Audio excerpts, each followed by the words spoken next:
Lepo pozdravljeni na spletnem seminarju z naslovom Nova pravila pri elektronskem trgovanju na področju DDV-ja, ki ga organizirata Obrtno-podjetniška zbornica Slovenije in Finančna uprava Republike Slovenije z namenom informiranja in seznanitve z novimi pravili pri elektronskem trgovanju na področju DDV-ja, ker s 1. julijem se v slovenski pravni red prenašajo določbe direktive Sveta Evropske unije v zvezi z nekaterimi obveznostmi glede DDV-ja, ki veljajo za opravljanje storitev in prodajo ter nabavo blaga preko spleta.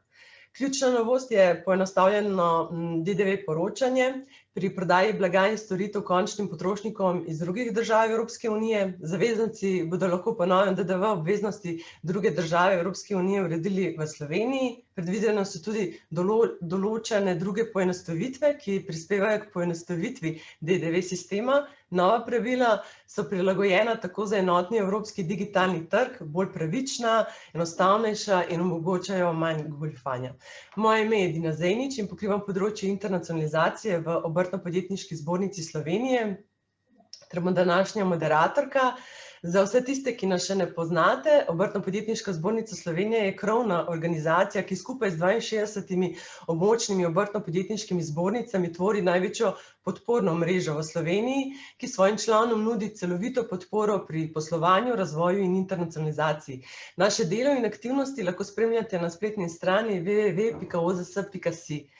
Današnji spletni seminar se snema, tako da vas prosimo, da izklopite mikrofone in vprašanja postavljate v chat, na koncu pa bo tudi možnost postavljanja vprašanj v živo. Glede na obsežnost tematike, ki bo danes predstavljena, pa pričakujemo vprašanja samo z tega področja, tako da bomo lahko zagotovili tudi ustrezne odgovore po koncu predstavitve. Naši današnji gosti so gospa Petra Lapi, ki bo predstavila trenutno stanje na področju posebnih ureditev Mini-VEM, kaj je sistem VEM in spremembe s 1.7., torej dopolnitev obstoječih in nova posebna ureditev, ter gospa Barbara Balaban in gospod Tomaž Hrabar, ki boste predstavila posebnosti vozne ureditve in predstavitev posebne ureditve pri vozu. Tako, predajam besedo naši prvi gosti, gospa Lapi. Ja, lep pozdrav z moje strani, vse vas prav lepo pozdravljam. Jaz sem Petra Lapi, prihajam iz Generalnega finančnega urada in sicer iz uprave za davke, natančneje iz oddelka za davek na dodano vrednost. In danes si bomo skupaj pogledali nova pravila, ki se pri e-trgovanju začnejo uporabljati s 1.7. in sicer med podjetji in končnimi potrošniki. Poudarjam, da ta nova pravila veljajo samo pri e-trgovanju med podjetji in končnimi potrošniki, kar pomeni, da ta nova pravila ne vplivajo na poslovanje med davčnimi zavezanci. Zdaj, če si v uvodu pogledamo današnjo mojo predstavitev, kaj si bomo pogledali v mojem delu, glede na to, da se s 1.7. s temi pravili širi področje uporabe trenutnih ureditev, si bomo najprej pogledali področje trenutne ureditve, sicer to posebno ureditev Mini-VEM. Ker se ta posebna ureditev Mini-VEM, ker se ta krog nabor teh transakcij širi, si bomo potem pogledali tudi, kaj sistem VEM pomeni in kaj ta sistem davčnim zavezancem tudi omogoča. In potem lahko preidemo počasi na predstavitev novih pravil, ki se uvajajo s 1.7. Kot rečeno, gre za dopolnitev obstoječih posebnih ureditev in uvaja se tudi nova posebna uvozna ureditev, ampak kot rečeno, v moji predstavitvi podrobneje o unijski in neunijski ureditvi. Glede uvozne ureditve bosta pa potem po moji predstavitvi imela predstavitev tudi kolega iz uprave za carino. S 1.7. se spreminjajo, s temi pravili se ukinjajo tudi pragovi za prodaje blaga na daljavo, zato si bomo pogledali, kako bo to po 1.7. urejeno. Z novimi pravili se določa tudi nova vloga elektronskim vmesnikom in sicer se tem elektronskim vmesnikom v določenih primerih določi, da postanejo domnevni dobavitelji, zato si bomo podrobneje pogledali, v katerih primerih pride do uporabe te določbe, da elektronski vmesnik postane domnevni dobavitelj. Pogledali si bomo tudi, kako poteka vključitev in izključitev iz posebne ureditve. Glede na to, da se v tej posebni ureditvi oddaja posebni obračun, si bomo tudi tega podrobneje pogledali. kako bo davčni zavezanec kar preko posebnega obračuna ne more uveljavljati odbitkov. Si moramo pogledati tudi, kako pa bo lahko zahteval te odbitke v okviru teh posebnih ureditev. In na koncu, proti koncu, si pogledamo še, kako je z vodenjem evidenc, katere evidence morajo davčni zavezanci voditi, kako je z pravili pri izdajanju računov in na koncu zaključimo z kazenskimi določbami, ki so predpisane v okviru te posebne ureditve.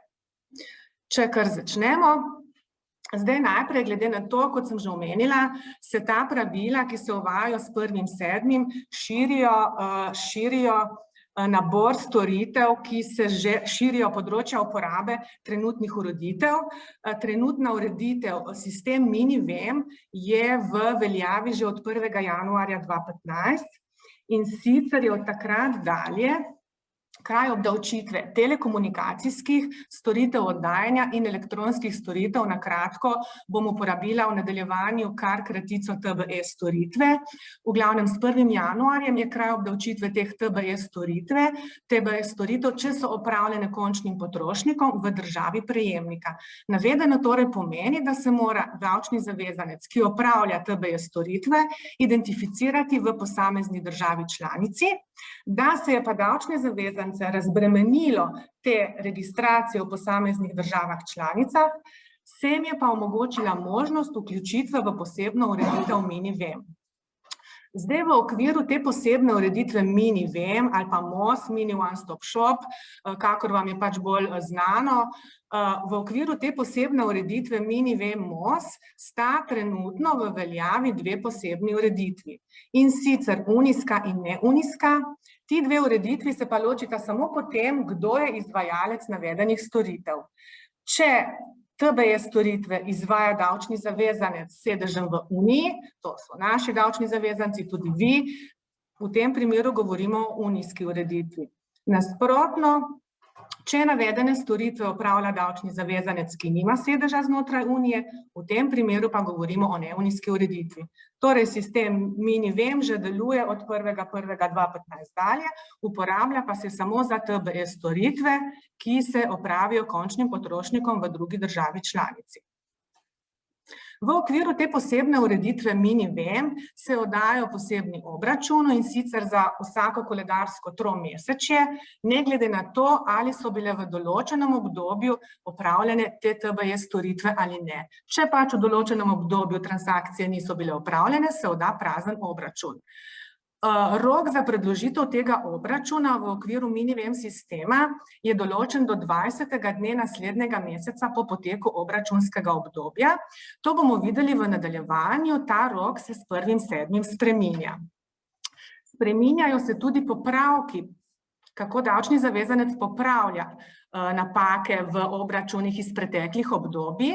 In sicer v okviru posebne ureditve MiniVem se popravki izvajajo v okviru obračuna, na katerega se ta popravek nanaša. Konkretno, če je davčni zavezanec ugotovil napako v obračunskem obdobju zadnji kvartal 2020, zdajle pa vemo, da se bo že oddajal obračun za drugi kvartal 2021, sem večkrat zelo zapletla.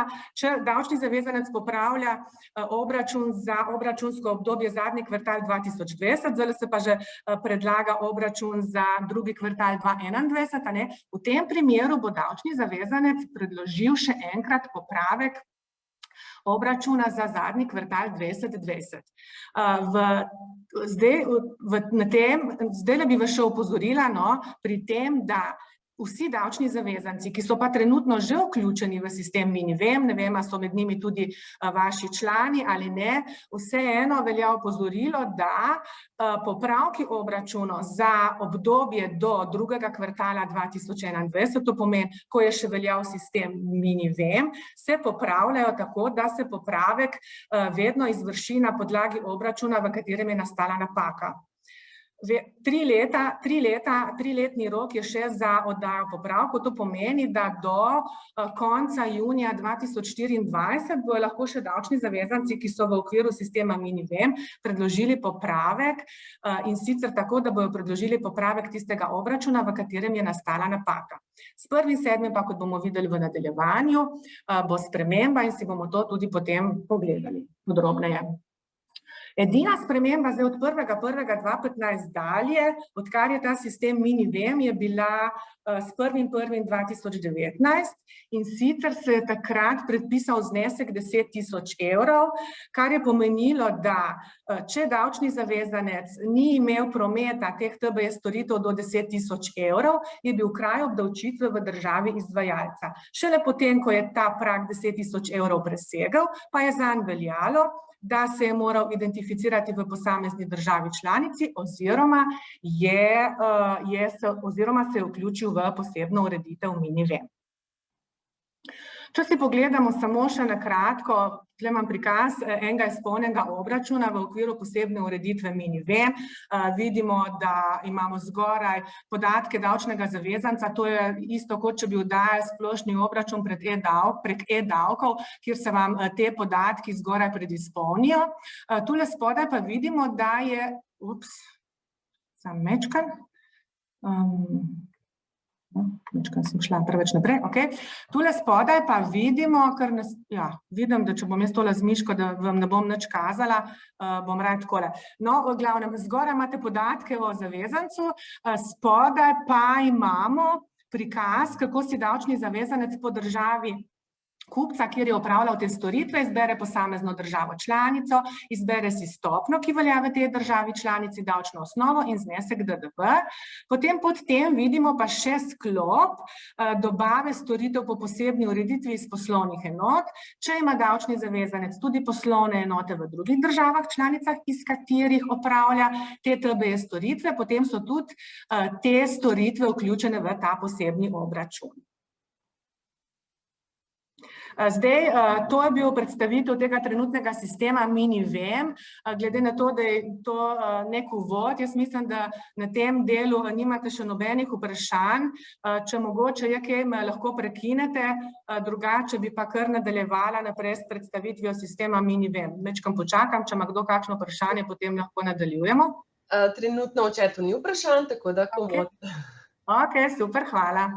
No, pa si zdaj v nadaljevanju pogledamo, kaj je ta sistem VEM. Sistem VEM pomeni elektronsko ureditev vse na enem mestu, zato tudi ta kratica VEM ali angleško One Stop Shop OS, kakor vam je ljubše. Glede na to, kot sem že rekla, ker se nabor teh transakcij, ki jih ta posebna ureditev sedaj pokriva širi, ne moramo več govoriti o sistemu MiniVem, zato se ta mini tle odstrani in imamo kratico VEM oziroma OS. Zdaj, kaj ta sistem davčnemu zavezancu omogoča? Omogoča mu vključitev, izključitev in oddajo posebnega obračuna in to vse na enem mestu. To pomeni, da davčni zavezanec vse ureja v državi sedeža. Naj poudarim, da je vključitev v to posebno ureditev, to je opcijska. Davčni zavezanec se lahko prosto odloči, ali se bo vključil v sistem VEM, ali pa se bo identificiral v vseh državah članicah, kjer bo opravljal navedene transakcije, ki jih ta posebna ureditev VEM vključuje. Ampak, ko se pa enkrat davčni zavezanec odloči in se vključi v to posebno ureditev, je pa ta ureditev obvezna v vseh državah članicah in za vse transakcije, ki jih ta posebna ureditev pokriva. To si bomo pogledali še na praktičnem primeru v nadaljevanju. Videli bomo tudi na praktičnem primeru v nadaljevanju, da je možna vključitev tudi v več ureditev hkrati. Bi pa tukaj še izpostavila, da davčni zavezanci, ki so trenutno vključeni v MiniVem sistem, ti bojo avtomatsko prenešeni v nov sistem VEM. Ti davčni zavezanci so bili pred kratkim že obveščeni, da bo zanje izveden avtomatski prenos, tako da tle ni nobenih težav, to se bo izvršilo, davčni zavezanci ne dajo nobenih novih vlog, kot rečeno, prenos bo avtomatski in se bo izvršil konec meseca. Na tem mestu bi samo še izpostavila tale priročnik o sistemu VEM, ki je spodaj označen. To je priročnik, ki ga je Evropska komisija pripravila in objavila na svoji spletni strani. Do nedavnega, zdaj ne vem, koliko spremljate spletno stran Evropske komisije, do nedavnega je bil ta priročnik objavljen samo v angleškem jeziku. No, v ponedeljek, ko sem spet pregledovala to spletno stran, sem pa videla, da so že prevodi v druge jezike, tako da tukaj na tej prosojnici je že link do prevedenega priročnika v slovenskem jeziku, tako da si boste lahko pogledali, pa v tem priročniku majčkeno bolj praktično prikazano, sama vključitev, izključitev, ni toliko ene vsebine, kakor jih je na primer v pojasnilih o e-trgovanju, ki jih je tudi pripravila Evropska komisija. Zdaj sem vam pač predstavila okvirno, kaj ta sistem VEM pomeni. Jaz tudi mislim, da v tem sklopu še zaenkrat nimate nobenih vprašanj.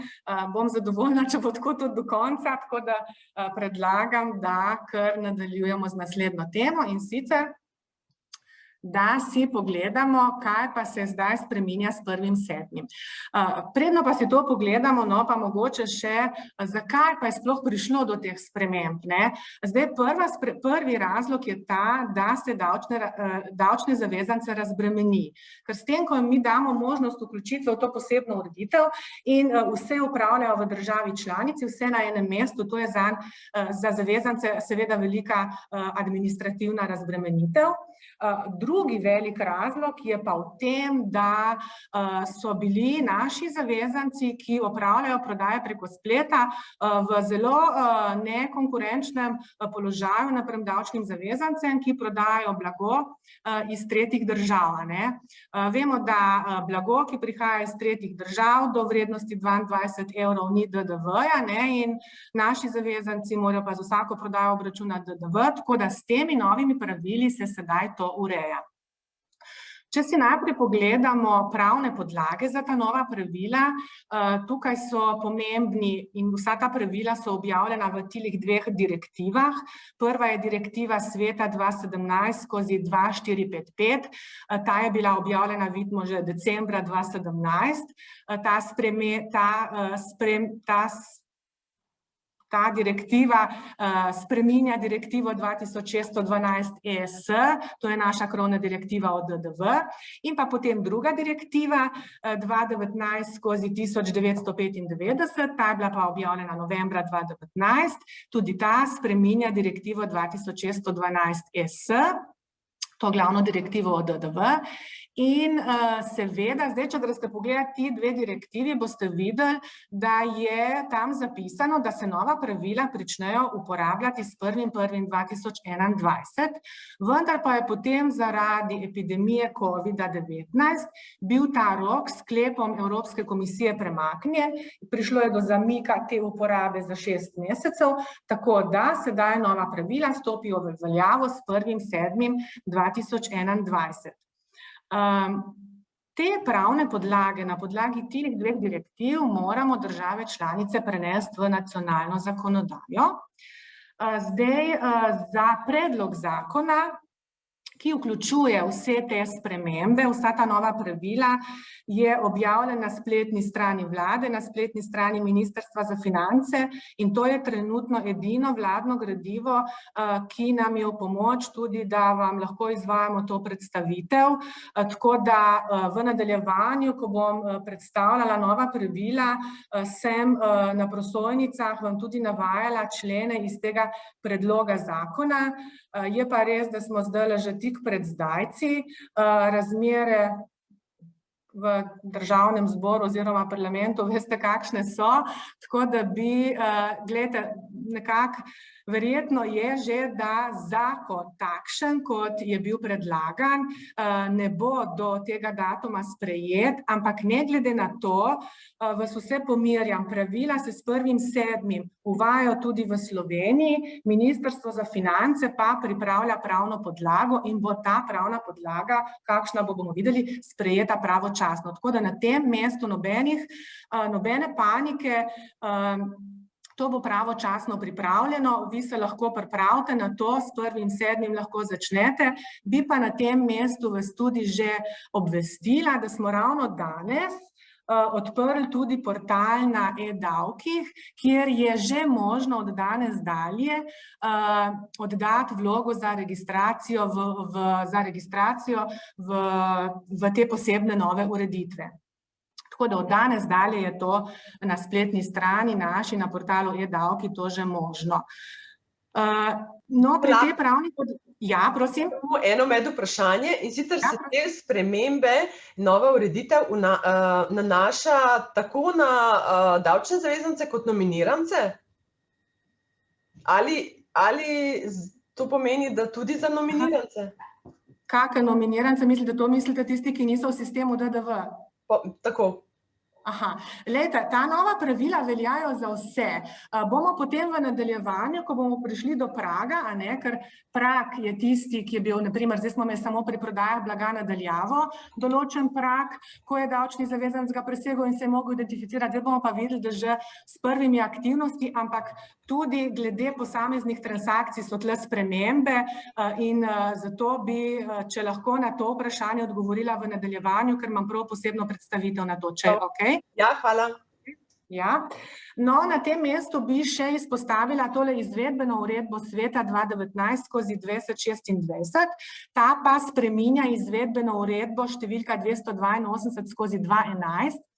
Ta izvedbena uredba pa natančneje določa izvajanje posameznih določb teh posebnih ureditev. Tako so tukaj predpisane posamezne določbe glede vključitve, izključitve, predlaganja obračunov, kazenskih določb in tako dalje. Kot rečeno, ta izvedbena uredba je neposredno uporabljena, že takoj se lahko uporablja in jo ne prenašamo v nacionalno zakonodajo.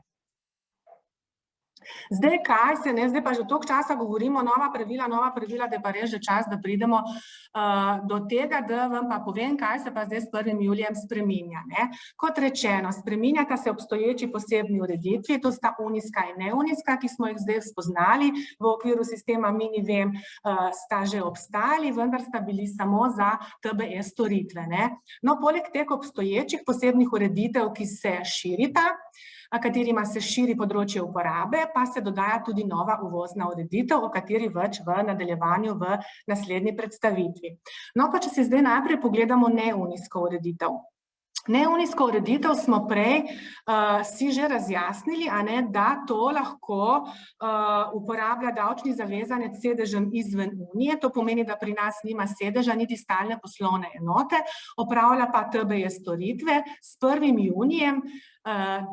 julijem 2021 se ta neunijska ureditev širi na vse storitve. Torej, davčni zavezanec s sedežem izven Unije, ki opravlja katerokoli storitev končnim potrošnikom v državah članicah, se lahko vključi v neunijsko ureditev, glede na to, da ta davčni zavezanec nima sedeža v nobeni državi članici, ker je iz tretje države, si lahko prosto izbere državo članico identifikacije. Toliko o neunijski in potem, kaj se zdaj širi pri unijski ureditvi. Tako kot pri neunijski se tudi unijska ureditev širi na vse storitve. Torej, davčni zavezanci, naši davčni zavezanci, ki opravljate katerekoli storitve končnim potrošnikom v drugih državah članicah, se boste lahko vključili v unijsko ureditev. Ta unijska ureditev po novem vključuje tudi dobave blaga na daljavo. Vsi spletni trgovci, ki opravljate dobave blaga na daljavo končnim potrošnikom v drugih državah članicah, se boste lahko vključili v unijsko ureditev. Poleg tega pa ta ureditev se sedaj unijska širi tudi na dobavo blaga prek elektronskih vmesnikov. Zdaj, elektronski vmesnik, to je nek portal, spletišče, to ni nek nov pojem, ampak ta dobava blaga prek elektronskih vmesnikov pomeni v tistem primeru, ko ta elektronski vmesnik postane domnevni dobavitelj. Kdaj elektronski vmesnik postane domnevni dobavitelj, pa si bomo pogledali v nadaljevanju bolj podrobno. No, in ta elektronski vmesnik, da še sam to pojasnim, v tem se zdaj neunijska pa unijska ureditev ločita, da prišlo do velike spremembe, da se sedaj v unijsko ureditev lahko vključi tudi davčni zavezanec, ki nima sedeža v Uniji, če opravlja prodaje blaga prek elektronskih vmesnikov, za katere postane domnevni dobavitelj. Tule samo še preglednica za lažji pregled, ne vem, nekateri raje pogledate v tabelo, zato sem vam dala tukaj še na prosojnico tolo tabelo iz pojasnil Evropske komisije. Tukaj je po posamezni posebni ureditvi so opisane transakcije, ki jih katera ureditev pokriva in kateri davčni zavezanec se lahko vključi v posamezno ureditev in za katere transakcije. Tako da na tem mestu bi kar nadaljevali, ker smo to že obdelali. Zdaj, prej sem vam že omenila, da je ta posebna ureditev je opcijska, ne? Ampak, ko se pa enkrat davčni zavezanec vključi v to posebno ureditev, je pa ta obvezna v vseh državah članicah in za vse transakcije, ki jih ta posebna ureditev pokriva. Če si to pogledamo na praktičnem primeru, imamo davčnega zavezanca s sedežem v Sloveniji, ki opravlja dobave blaga nadaljavo končnim potrošnikom v drugih državah članicah. Pa smo rekli, za dobave blaga nadaljavo se lahko sedaj vključimo v unijsko ureditev. No, ta naš davčni zavezanec pa opravlja tudi storitve na nepremičninah za končne potrošnike v Avstriji. In zdaj bi ta rad, da bi navedeno ureditev uporabljal samo za dobave blaga nadaljavo, za upravljanje storitev na nepremičnini pa ne, ker je tam že identificiran za namene DDV in bi to tam obračunaval po splošni shemi. Smo rekli, ne, to ne gre. Ko se enkrat vključi v to posebno ureditev, ta velja v vseh državah članicah, ne more si davčni zavezanec zdaj več zmišljati, v tej državi bom uporabljal to ureditev, v tej pa ne. Ta je obvezna v vseh državah članicah in za vse transakcije, ki jih ta posebna ureditev pokriva. V zvezi s tem bi mogoče samo še izpostavila eno vprašanje, ki je prišlo pred kratkim, in sicer davčni zavezanec opravlja prodaje blaga nadaljavo in je s temi prodajami že presegal prag v eni državi članici, zato se je tam tudi identificiral za namene DDV. Sedaj s 1.7. se bo vključil v posebno unijsko ureditev za prodajo blaga nadaljavo in zato sprašuje, ali se bo s tem, ko se bo s 1.7. vključil v unijsko ureditev, avtomatsko izključen iz splošne ureditve, na primer v Avstriji, kjer je bil zdaj zaradi prodaje blaga nadaljavo. Ne, glejte, tle ni nobenega avtomatizma. Davčni zavezanec se vključi v posebno ureditev, v državah članicah, kjer je pa sedaj identificiran, ampak poudarjam, samo za namene teh transakcij, ki so sedaj vključene v to posebno ureditev, se lahko izključi tam. Seveda se pa ne more, če opravlja neke transakcije, ki jih ne pokriva ta posebna ureditev, ne? Ker tle govorimo zdaj samo o transakcijah, ki se izvajajo končnim potrošnikom v drugo državo članico. Ne vem, če ta davčni zavezanec opravlja storitve na nepremičninah za davčne zavezance, potem velja še vedno, da je ta storitev obdavčena, kjer nepremičnina leži, in ta davčni zavezanec mora biti zato, ker opravlja neke storitve davčnim zavezancem, tam še vedno identificiran. Tako da ni kar enostavnega odgovora v takem primeru. Imamo vprašanje. Kaj pa dobava blaga in upravljanje storitev, vgradnja tega blaga fizični osebi? Ja, to kot rečeno, če je končni potrošnik fizična oseba, to pokriva ta posebna ureditev. Potem prej sem vam že omenila, da je možna tudi vključitev v več posebnih ureditev hkrati. Si bomo še to pogledali na praktičnem primeru. Imamo davčnega zavezanca, ki nima sedeža v Uniji, opravlja pa storitve na nepremičninah končnim potrošnikom. Smo rekla, če opravlja storitve, katerekoli storitve končnim potrošnikom, ta davčni zavezanec, ker ima sedež izven Unije, se vključi v neunijsko ureditev za opravljanje storitve. Ta davčni zavezanec opravlja tudi dobave blaga nadaljavo iz svojega skladišča v Sloveniji. Ker ima skladišče v Sloveniji, je pa ima pa sedež izven Unije, v tem primeru je možna vključitev v unijsko ureditev. Vem, a ne, ker opravlja prodaje blaga na daljavo prek elektronskega vmesnika in v tem primeru bo ta dobavitelj postal tudi domnevni dobavitelj, kar bomo pogledali si tudi podrobneje v nadaljevanju. Seveda pa, če ta davčni zavezanec opravlja tudi dobavo prek spleta, blago, ki je uvoženo iz tretjih ozemelj, a ne, s tem poudarjam, da nisem pa napisala na prosojnico, da mora biti to uvoženo blago v pošiljkah do višine 150 evrov, ne, v tem primeru se pa lahko vključi tudi v uvozno ureditev, tako da imamo primer res davčnega zavezanca, ki je lahko istočasno vključen v vse tri nove ureditve. Na tem mestu bi še opozorila na posebno ureditev za storitev mednarodnega občasnega cestnega prevoza potnikov. Veste, da je v Sloveniji v veljavi že kar nekaj časa ta posebna ureditev.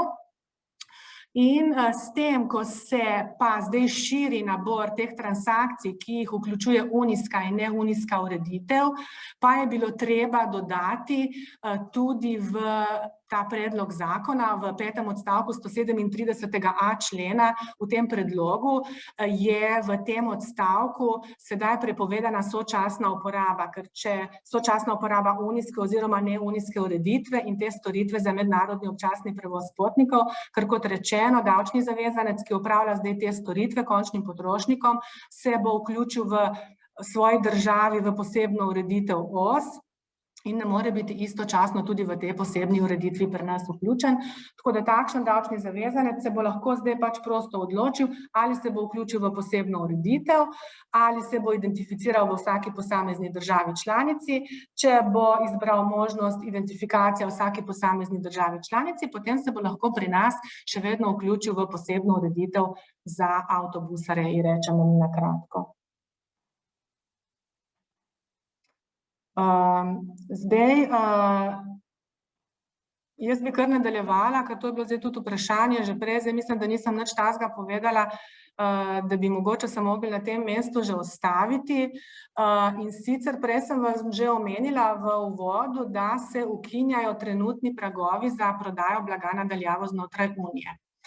Slovenija ima še trenutno določen prag 35.000 evrov, kar pomeni, da davčni zavezanci iz drugih držav članic, ki opravljajo prodaje blaga na daljavo končnim potrošnikom v Slovenijo, do vrednosti 10.000 evrov, a ne obračunavajo davek po svoji državi članici, kjer so pač identificirani, ko pa ta prag presežejo, pa se morajo identificirati za namene DDV v Sloveniji.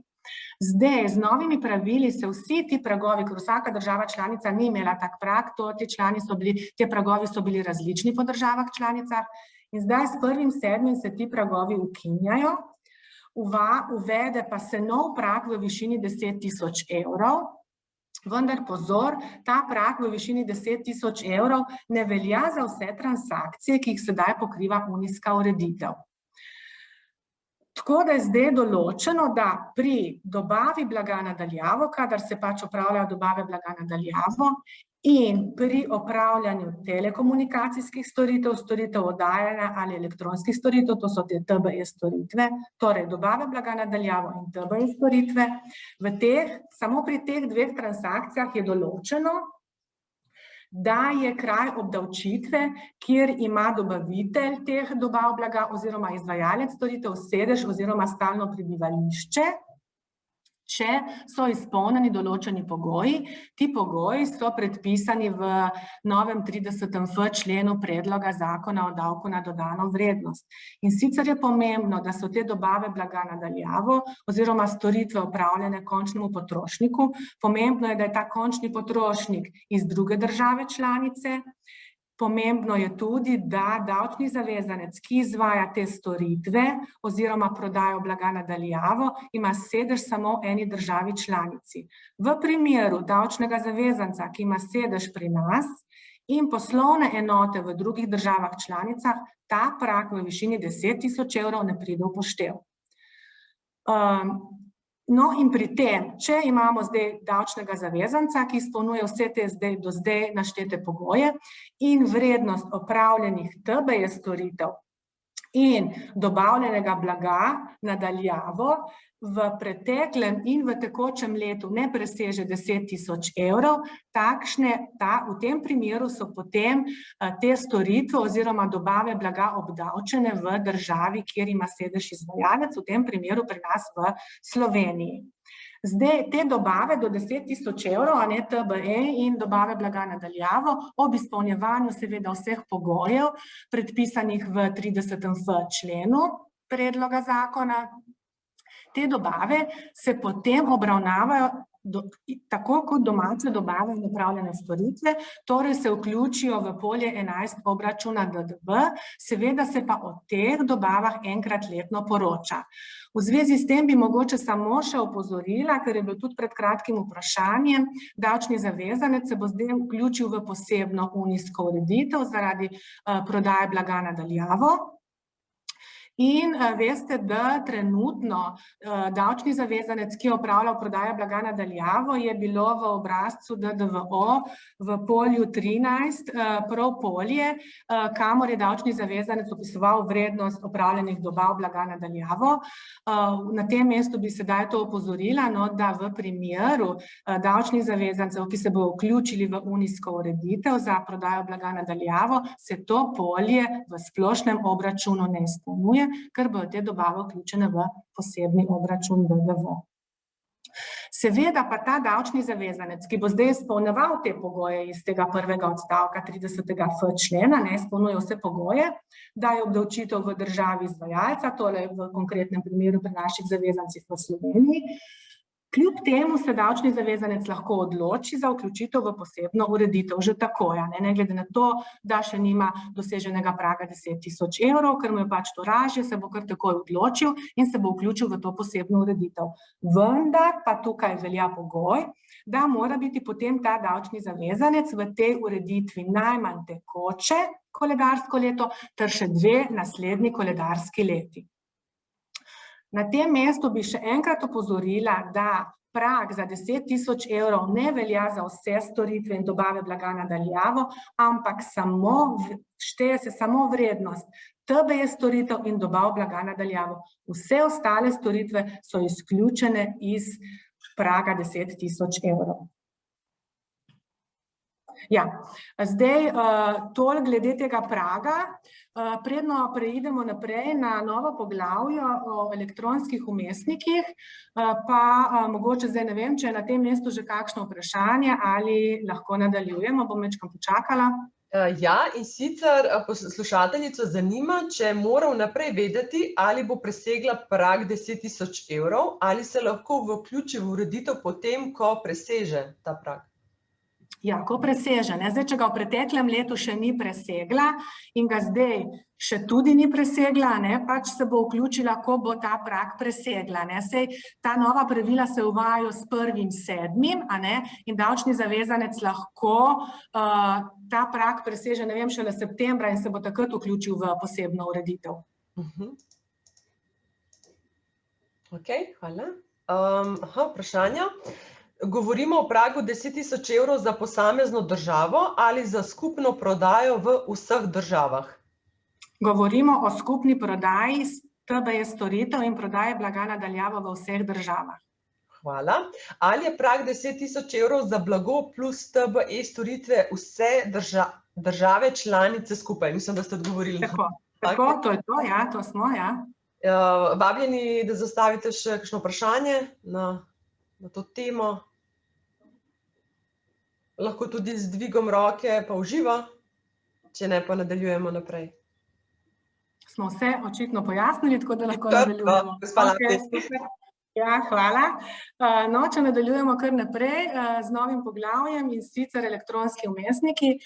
Kot rečeno, to ne gre za nek nov pojem, to je elektronski vmesnik, s tem pač opisujemo nek trg, platformo, portala pa podobno sredstvo, preko katerega se opravljajo prodaje blaga nadaljavo. Tako da na tem mestu sam glede elektronskega vmesnika ta pojem ni nek nov pojem. Je pa novo to, da se s 1.7. določa nova vloga davčnih zavezancev, ki omogočajo dobavo blaga v uporabo elektronskih vmesnikov, in sicer se določa nova vloga, ker ti davčni zavezanci v določenih primerih postanejo domnevni dobavitelji. Domnevni dobavitelj to pa pomeni, da nanj preide obveznost, domnevni dobavitelj pa pomeni, da nanj preide obveznost obračuna in plačila DDV. Zdaj, če si kar pogledam, ta nova določba glede tega domnevnega dobavitelja je predpisana v novem 6.a členu predloga zakona o davku na dodano vrednost. In če si zdaj kar pogledamo ta novi 6.a člen, v katerih primerih pride do tega, da davčni zavezanec postane domnevni dobavitelj. V dveh primerih. Prvič, v primeru prodaje na daljavo s tretjih ozemelj ali s tretjih držav uvoženega blaga v pošiljkah z realno vrednostjo največ 150 evrov. V tem primeru se šteje, da to blago prejme in dobavi sam davčni zavezanec, ki omogoča to dobavo preko spleta.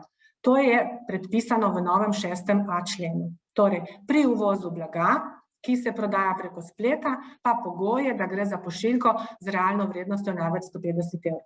V tem primeru postane elektronski vmesnik domnevni dobavitelj. Drugi primer, v primeru dobave blaga znotraj Unije, ki jo opravi davčni zavezanec, ki nima sedeža v Uniji, in sicer v primeru, ko ta davčni zavezanec, ki nima sedeža v Uniji, ima skladišče blaga v eni državi članici in iz tega skladišča dobavlja preko elektronskega vmesnika, potem preko spleta. V tem primeru, ker imamo mi davčnega zavezanca s sedežem izven Unije, ima pa pri nas blago, ki ga skladišči, to pomeni blago je že v Uniji, v tem primeru tudi pride do tega, da ta elektronski vmesnik postane domnevni dobavitelj. Je pa tukaj še ena izjema, in sicer ta elektronski vmesnik, kjer postane domnevni dobavitelj, lahko v posebnem obračunu vključi dobave blaga na daljavo končnim potrošnikom v drugih državah članicah in tudi domače dobave. Pa si bomo to pogledali podrobneje v nadaljevanju. Zdaj, tukaj imam prikaz tele sheme, kjer si lahko res na čisto enostaven način pogledamo in pridemo do odgovora, ali je davčni zavezanec, ki omogoča dobavo preko elektronskega vmesnika, domnevni dobavitelj ali ne. Vprašamo se, ali je blago, ki se prodaja preko spleta, ali je to blago uvoženo s tretjih ozemelj oziroma s tretjih držav. Če si odgovorimo da, nas v naslednjem koraku zanima, ali gre za blago v pošiljkah z realno vrednostjo do 150 evrov, ker smo rekli, prvi odstavek 6.a člena govori, če gre za uvoz blaga do 150 evrov, potem elektronski vmesnik postane domnevni dobavitelj. Si odgovorimo z da in pridemo do tega odgovora. Drugi primer je pa, ko ugotovimo, da blago ni bilo odposlano z tretjega ozemlja, torej blago je že v Uniji, v neki državi članici, se skladišči, potem nas pa zanima, kdo je lastnik tega blaga. In če se odgovorimo, da to blago prodaja davčni zavezanec, ki nima sedeža v Uniji, potem pridemo do tega, do te določbe, da ta elektronski vmesnik postane domnevni dobavitelj. Pri spodnji shemi, kjer gre za uvoz blaga, v tem primeru ni pomembno, kdo uvaža blago, ali davčni zavezanec sedežem v Uniji ali izven Unije. V drugem primeru, ko je pa blago v skladišču, je pa pomembno, da si odgovorimo na vprašanje, kdo je lastnik tega blaga. In v primeru, ko gre za lastnika tega blaga, ki nima sedeža v Uniji, pridemo do odgovora, v tem primeru elektronski vmesnik postane domnevni dobavitelj. Zdaj, pri tej dobavi blaga preko elektronskega vmesnika pridemo do tega, da se dobava razdeli na dve dobavi. In sicer imamo prvo dobavo, ki se opravi s strani osnovnega dobavitelja do elektronskega vmesnika. Tej dobavi pravimo domnevna dobava med podjetji. Tej domnevni dobavi se sedaj določi, da je to dobava brez prevoza, kar pomeni, da je kraj obdavčljive transakcije, kjer se blago nahaja, ko se opravi dobava v skladu z 19. členom, zato tudi v tem primeru ni obveznosti za plačilo DDV. In pa druga dobava, ki se opravi s strani elektronskega vmesnika do končnega prejemnika, v tem primeru pa govorimo o domnevni dobavi med podjetji in potrošniki. Tej dobavi se pa sedaj po teh novih pravilih priključi tudi prevoz. To je predpisano v 6. odstavku tega predlaganega zakona o davku na dodano vrednost. Seveda je pri tej drugi dobavi kraj obdavčljive transakcije v namembnem kraju, kamor pač je blago namenjeno. Zdaj ta dobava ena, ki jo opravi osnovni dobavitelj elektronskemu vmesniku, rekli smo, da je domnevna dobava med podjetji, tle smo že prej ugotovili, pa bomo raje še nekajkrat ponovili, da v tem primeru gre lahko za prodajo uvoženega blaga ali pa za dobavo blaga znotraj Unije, v primeru, da je osnovni dobavitelj davčni zavezanec s sedežem izven Unije, ima pa pri nas skladišče. Ker govorimo o dveh dobavah, je zdaj bilo treba predpisati in določiti, da obdavčljiv dogodek obeh dobav blaga nastane istočasno. To je pa predpisano sedaj v novem 10. odstavku 33. člena, kjer je predpisano, da obdavčljivi dogodek in obveznost obračuna DDV pri dobavi blaga, ki jo opravi davčni zavezanec, za katerega se šteje, da je prejel in dobavil blago v skladu s 6. členom. 6. člen smo zdaj rekli, da določa, kdaj je elektronski vmesnik domnevni dobavitelj, kdaj zdaj nastane obdavčljiv dogodek ob sprejetju plačila. Zdaj pri tej dobavi blaga, ki je pa že znotraj Unije, na podlagi drugega odstavka 6.a člena, je bilo pa treba še predpisati, ker tu imamo zdaj osnovnega dobavitelja, ki nima sedeža v Uniji, ima pa skladišče v eni od držav članic, in zdaj ta dobavlja blago preko neke spletne platforme in zdaj je treba to dobavo strani osnovnega dobavitelja pa do spletne platforme oprostiti plačila DDV. Zato je v novi 10. točki 44. člena sedaj med transakcije, ki so oproščene, dodana tudi tale dobava blaga dobavitelja spletni platformi.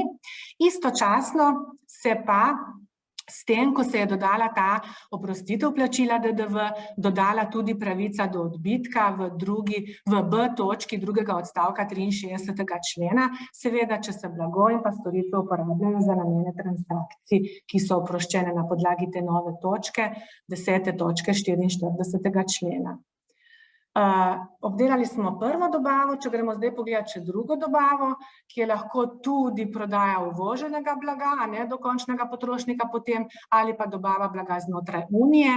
Zdaj pri obeh dobavah in A in B točka velja, če se uporablja posebna ureditev, da se pri izdajanju računov uporabljajo pravila države članice identifikacije. Je pa tle, bi pa opozorila na novo določbo pri dobavah blaga znotraj Unije, da pa je sedaj predpisano, da ni več obveznosti izdajanja računov za to dobavo med podjetji in potrošniki. To je pa predpisano v prvem odstavku 2. točke 81. člena. Torej, za to dobavo blaga znotraj Unije, in če se uporablja ta posebna ureditev, ni več predpisana obveznost izdajanja računov. Na tem mestu bi si mogoče pogledali samo še ta izraz, kdaj davčni zavezanec omogoča to dobavo preko elektronskega vmesnika. Tukaj je pomembno, da si odgovorimo na tale tri, z rdečem sem označala na ta tri vprašanja, na te tri določbe, ki določajo točno, kdaj davčni zavezanec omogoča oziroma ne omogoča te dobave. In tukaj je predpisano, da se ne šteje, da elektronski vmesnik omogoča dobavo, če niti neposredno, niti posredno ne določa nobenih splošnih pogojev, pod katerimi se opravi dobava. Če niti posredno ali neposredno ni udeležen pri odobritvi zaračunavanja plačila prejemnikov in če niti neposredno, niti posredno ni udeležen pri naročanju ali dostavi blaga. Vsi ti trije pogoji morajo biti izpolnjeni, Tamle gospa Dušanka vidim zmajuje z glavo, nekaj vam ni jasno, bomo prišli do konca, pa si bomo prišli na jasno tudi to, no. Boste videli, saj ni tak problem pri teh elektronskih vmesnikih, bomo do konca prišli, pa mogoče bo pa potem vsem jasno, no. Lejte, vsi ti trije pogoji morajo biti izpolnjeni, a ne, da se ne šteje, da omogoča to dobavo. V primeru, da je samo en od teh pogojev izpolnjen, na primer, je pa tale naš posrednik, tale elektronski vmesnik udeležen pri naročanju, dostavi, on določa neke pogoje za to, v tem primeru pa že niso izpolnjeni pogoji in se že šteje, da elektronski vmesnik omogoča to prodajo in postane domnevni dobavitelj. Elektronski vmesniki imajo tudi obveznosti, da vodijo posebne evidence. Te evidence niso nič drugačne, kot so predpisane za vodenje evidenc po teh novih posebnih ureditvah, in sicer unijska in ne unijska. Je pa posebna določba v 85.a členu tega predlaganega zakona, kjer je predpisano, da morajo biti te evidence dovolj podrobne, da davčnim organom, katerim pripada DDV, to pomeni državam članicam potrošnje, omogočajo ustrezen nadzor nad pravilnostjo obračunanega DDV, ker mi kot država članica potrošnje smo tista, ki nadzira pravilnost obračuna. Na tem mestu bi mogoče samo opozorila, da naši davčni zavezanci, ki boste oddajali obračun, mi bomo te obračune sprejeli in jih poslali po posameznih državah članicah, kjer se pač je vršila ta potrošnja. Nadzor nad temi vašimi oddanimi obračuni bo izvajala država članica potrošnje, s tem boste dobili tudi kakšen klic za kakšna dokazila in tako naprej. Davčni zavezanec kakšne evidence mora voditi. Te evidence oziroma podatki so predpisani v 63.c členu izvedbene uredbe o DDV, pa si bomo potem na koncu, ko bomo imeli prav te evidence, pogledali tudi ta 63.c člen, katere podatke mora ta evidenca sedaj zajemati, pa pač splošni rok 10 let za hrambo vse te dokumentacije. Pa si bomo zdaj na konkretnem primeru pogledali primer elektronskega vmesnika, pa vam bo mogoče majčkeno bolj jasno. Glejte, imamo primer davčnega zavezanca s sedežem izven Unije, ki ima zalogo blaga v Sloveniji. Imamo davčnega zavezanca s sedežem izven Unije, to je pomembno. Ima pa zalogo blaga v Sloveniji, ki ga prodaja preko spleta kupcem v Sloveniji in drugih državah članicah. Rekli smo, če ima davčni zavezanec s sedežem izven Unije blago v skladišču v katerikoli državi članici, potem se mora tam identificirati za namene DDV, se vključi v unijsko ureditev in s tem postane domnevni dobavitelj. In ta davčni zavezanec bo v obračun, posebni obračun, ki ga bo dal, če se bo vključil v Slovenijo, vključil dobave blaga preko spleta končnim potrošnikom v druge države članice in tukaj je pa zdaj tista posebna določba, da pa ta davčni zavezanec lahko vključi tudi domače dobave, ki jih bo vršil preko spleta končnim potrošnikom v Sloveniji. Te dobave končnim potrošnikom v Sloveniji, to je izjema, lahko vključi v posebni obračun samo davčni zavezanec, ki je vključen kot elektronski vmesnik. Rekla sem pa, kdaj je elektronski vmesnik? Ko imamo davčnega zavezanca s sedežem izven Unije, ki prodaja blago preko spleta. Sedež izven Unije, blago je pa pri nas, na primer blago se skladišči v skladišču Slovenije, postane domnevni dobavitelj, se pri nas vključi v posebno unijsko ureditev. Drug primer, imamo pa lahko našega davčnega zavezanca, ki upravlja elektronski vmesnik, prek katerega dobavlja lastno blago kupcem v Sloveniji. Prodaja blago na daljavo kupcem v drugih državah članicah, rečemo, da je še presegel prag 10.000 evrov. Prodaja tudi blago na daljavo drugih slovenskih dobaviteljev in prodaja blago na daljavo za davčnega zavezanca, ki nima sedeža v Uniji, ima pa pri nas skladišče. V tem primeru boste zdaj davčni zavezanci, ki imate to zdaj, zato sem vam ta primer dala gor in vam bo mogoče majčkeno bolj jasno.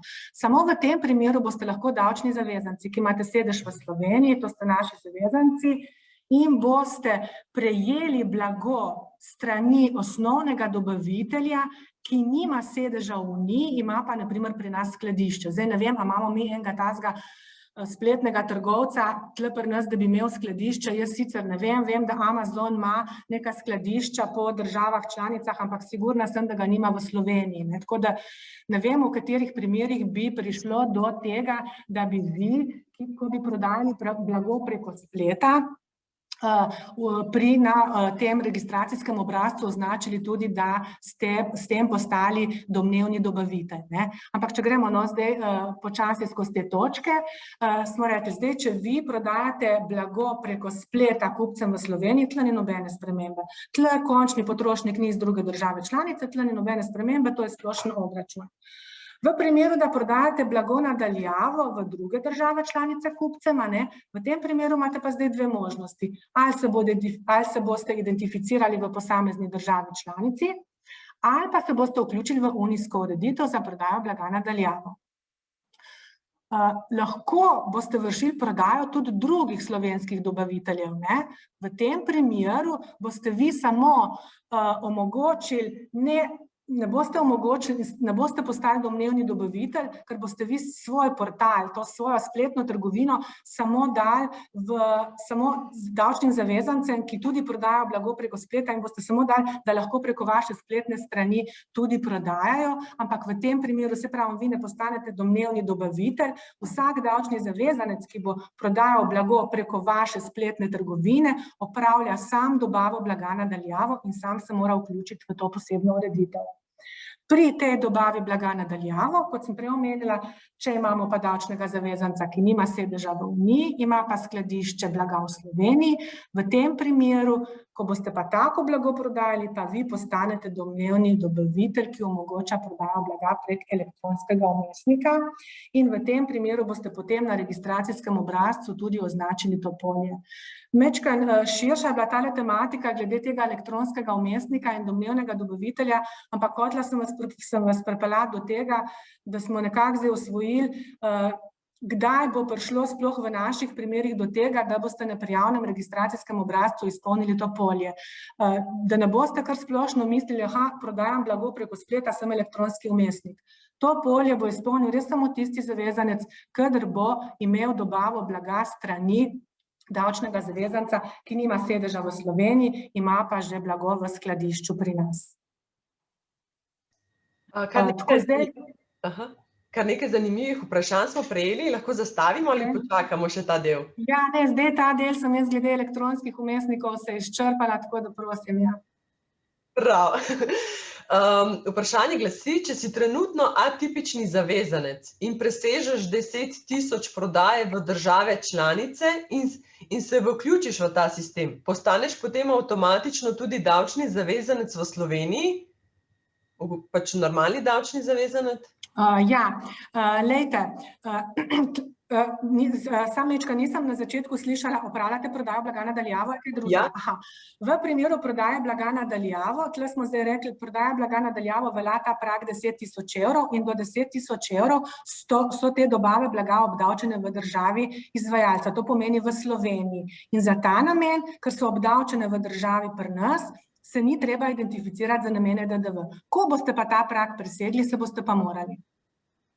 Ja, tako, ker je napisala, da je atipični zavezanec in da v primeru, ko preseže 10.000 prodaje v države članice in se potem vključi v ta sistem, postane potem avtomatično tudi davčni zavezanec v Sloveniji. Ja, bi pa še nekaj samo tukaj izpostavila glede atipičnih davčnih zavezancev, da, na primer, da bi tudi že zdaj ta zavezanka presegla prag 10.000 evrov, bi se mogla vključiti v unijsko ureditev za prodajo blaga na daljavo, ker se pač ne bo verjetno identificirala vsaki posamezni državi članici. V tem primeru pa velja, da atipični davčni zavezanec mora najprej spremeniti tip registracije. Atipični davčni zavezanec ne more uporabiti posebne unijske ureditve. Najprej mora biti identificiran v splošni shemi. Upam, da je tole jasno za vse tiste, ki so atipični zavezanec in poslušajo današnji spletni seminar. Naslednje vprašanje je, se pri prodaji TBE produktov preko platforme kaj spremeni ali DDV še vedno zbira in odvaja platforma oziroma spletna tržnica? Pri TBS storitvah se prav nič ne spremeni, ostane isto kot je. Zdaj, kakšne imajo pa načine poslovanja določene davčni zavezanci in pa spletna platforma, to ne vem, ne? Ker v določenih primerih je spletna platforma vzela, ne vem, tudi na primer prodajo blaga in jo vrši v imenu in za račun tega ali pa v svojem imenu, ne, da prej odkupi, tako da, na primer, pri prodaji blaga.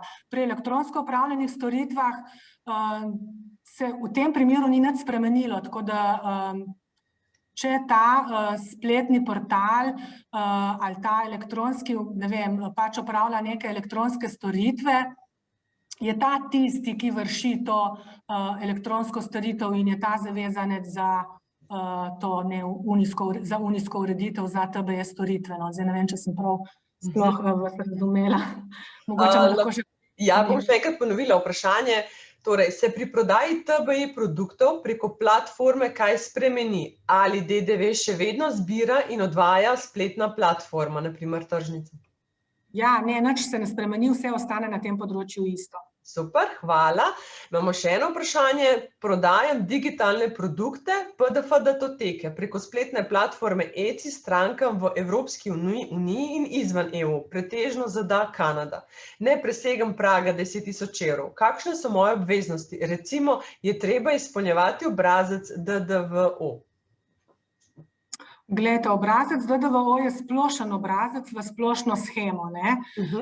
Zdaj pa mi govorimo o posebni ureditvi, ko davčni zavezanec, zdaj tle sem razumela, da opravlja neke TBS storitve, ne, kjer si, ne vem, pripravlja neke produkte in potem si končni potrošniki v drugih državah članicah lahko, ne vem, ali downloadajo te dokumente ali ne vem kaj. Zdaj, tle je treba mogoče se sploh vprašati, ker nisem čisto 100%, ali da davčni zavezanec res opravlja elektronske storitve ali ne, ne.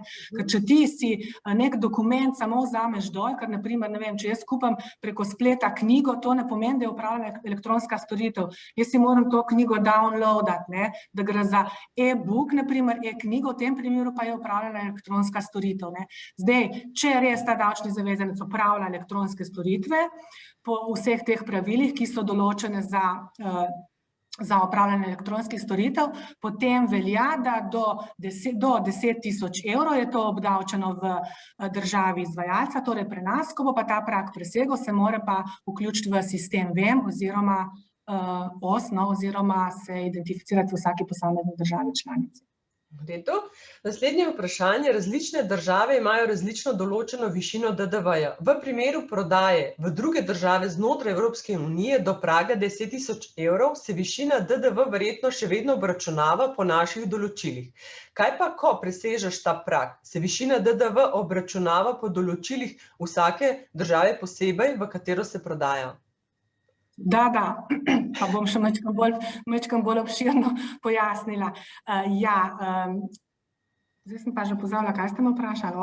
Ni problema, ja, vprašanja so kar dolga, tako da bom počasi še enkrat. Različne države imajo različno določeno višino DDV-ja. V primeru prodaje v druge države znotraj Evropske unije do praga 10.000 evrov se višina DDV verjetno še vedno obračunava po naših določilih. Tako je, tako. Do praga 10.000 evrov velja naša stopnja DDV. Hvala. Naslednje je pa, kaj pa, ko presežeš ta prag, se višina DDV obračunava po določilih vsake države posebej, v katero se prodaja? Točno tako. Ko boste prag presegli in se boste vključili v unijsko ureditev za prodajo blaga na daljavo, ko boste oddali obračun, si bomo potem tudi v nadaljevanju pogledali, boste imeli, ko si boste izbrali posamezno državo članico, ne vem, Avstrijo, vam bo pri obračunu pri Avstriji se vam bojo že ven izpisale te stopnje, ki veljajo v Avstriji. Tako da ja, po preseženem pragu obračunavate DDV po stopnjah države članice, kamor se prodaja blago na daljavo. Kar pomeni, ne vem, če ima Nemčija za neko prodajo blaga 19% stopnja, se potem upošteva 19% stopnja in ne naša 22%. Vprašanje, kako pogosto se pa dela obračune članicam, če presežemo prag? Ja, bomo prišli tudi do posebnega obračuna in obdobja, ampak če je že vprašanje kvartalno. Obračuni so kvartalni v unijski in neunijski ureditvi. Hvala za izčrpne odgovore. Jaz mislim, da napredujemo z predavanjem, pa potem še na koncu sklopa bo čas za vprašanja. Zdaj samo ne vem, prej na začetku, zdaj 1 uro že vidim, da govorimo, ali bi vzeli si kratko pauzo ali kar nadaljujemo. Ne vem, vi povejte, meni vseeno. Dajmo še kakšne pol ure, pa potem kakšno pauzo. Ok, v redu, potem bomo kar nadaljevali.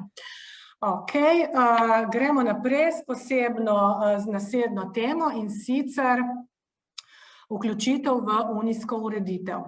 Zdaj, pojasnila sem že prej, ko sem omenjala vsako to od posebnih ureditev, da kdo se lahko vključi. Zdaj pa, če se še enkrat bolj podrobno pogledamo, v unijsko ureditev se lahko vključi davčni zavezanec, ki ima sedež v Sloveniji in opravlja prodaje blaga na daljavo in opravlja TB storitve in vse ostale storitve. Torej, katerekoli storitve in prodajo blaga na daljave in imate sedež v Sloveniji, se lahko vključite v unijsko ureditev. Poleg tega se lahko v unijsko ureditev vključi tudi davčni zavezanec, ki nima sedeža v Uniji, ima pa pri nas poslovno enoto, na primer, za prodajo blaga na daljavo, se bo vključil v unijsko ureditev. V unijsko ureditev, kot sem prej pojasnevala pri elektronskih vmesnikih, se bo lahko vključil tudi davčni zavezanec, ki nima sedeža v Uniji, nima niti stalne poslovne enote, ima pa pri nas skladišče, iz katerega vrši prodajo blaga na daljavo.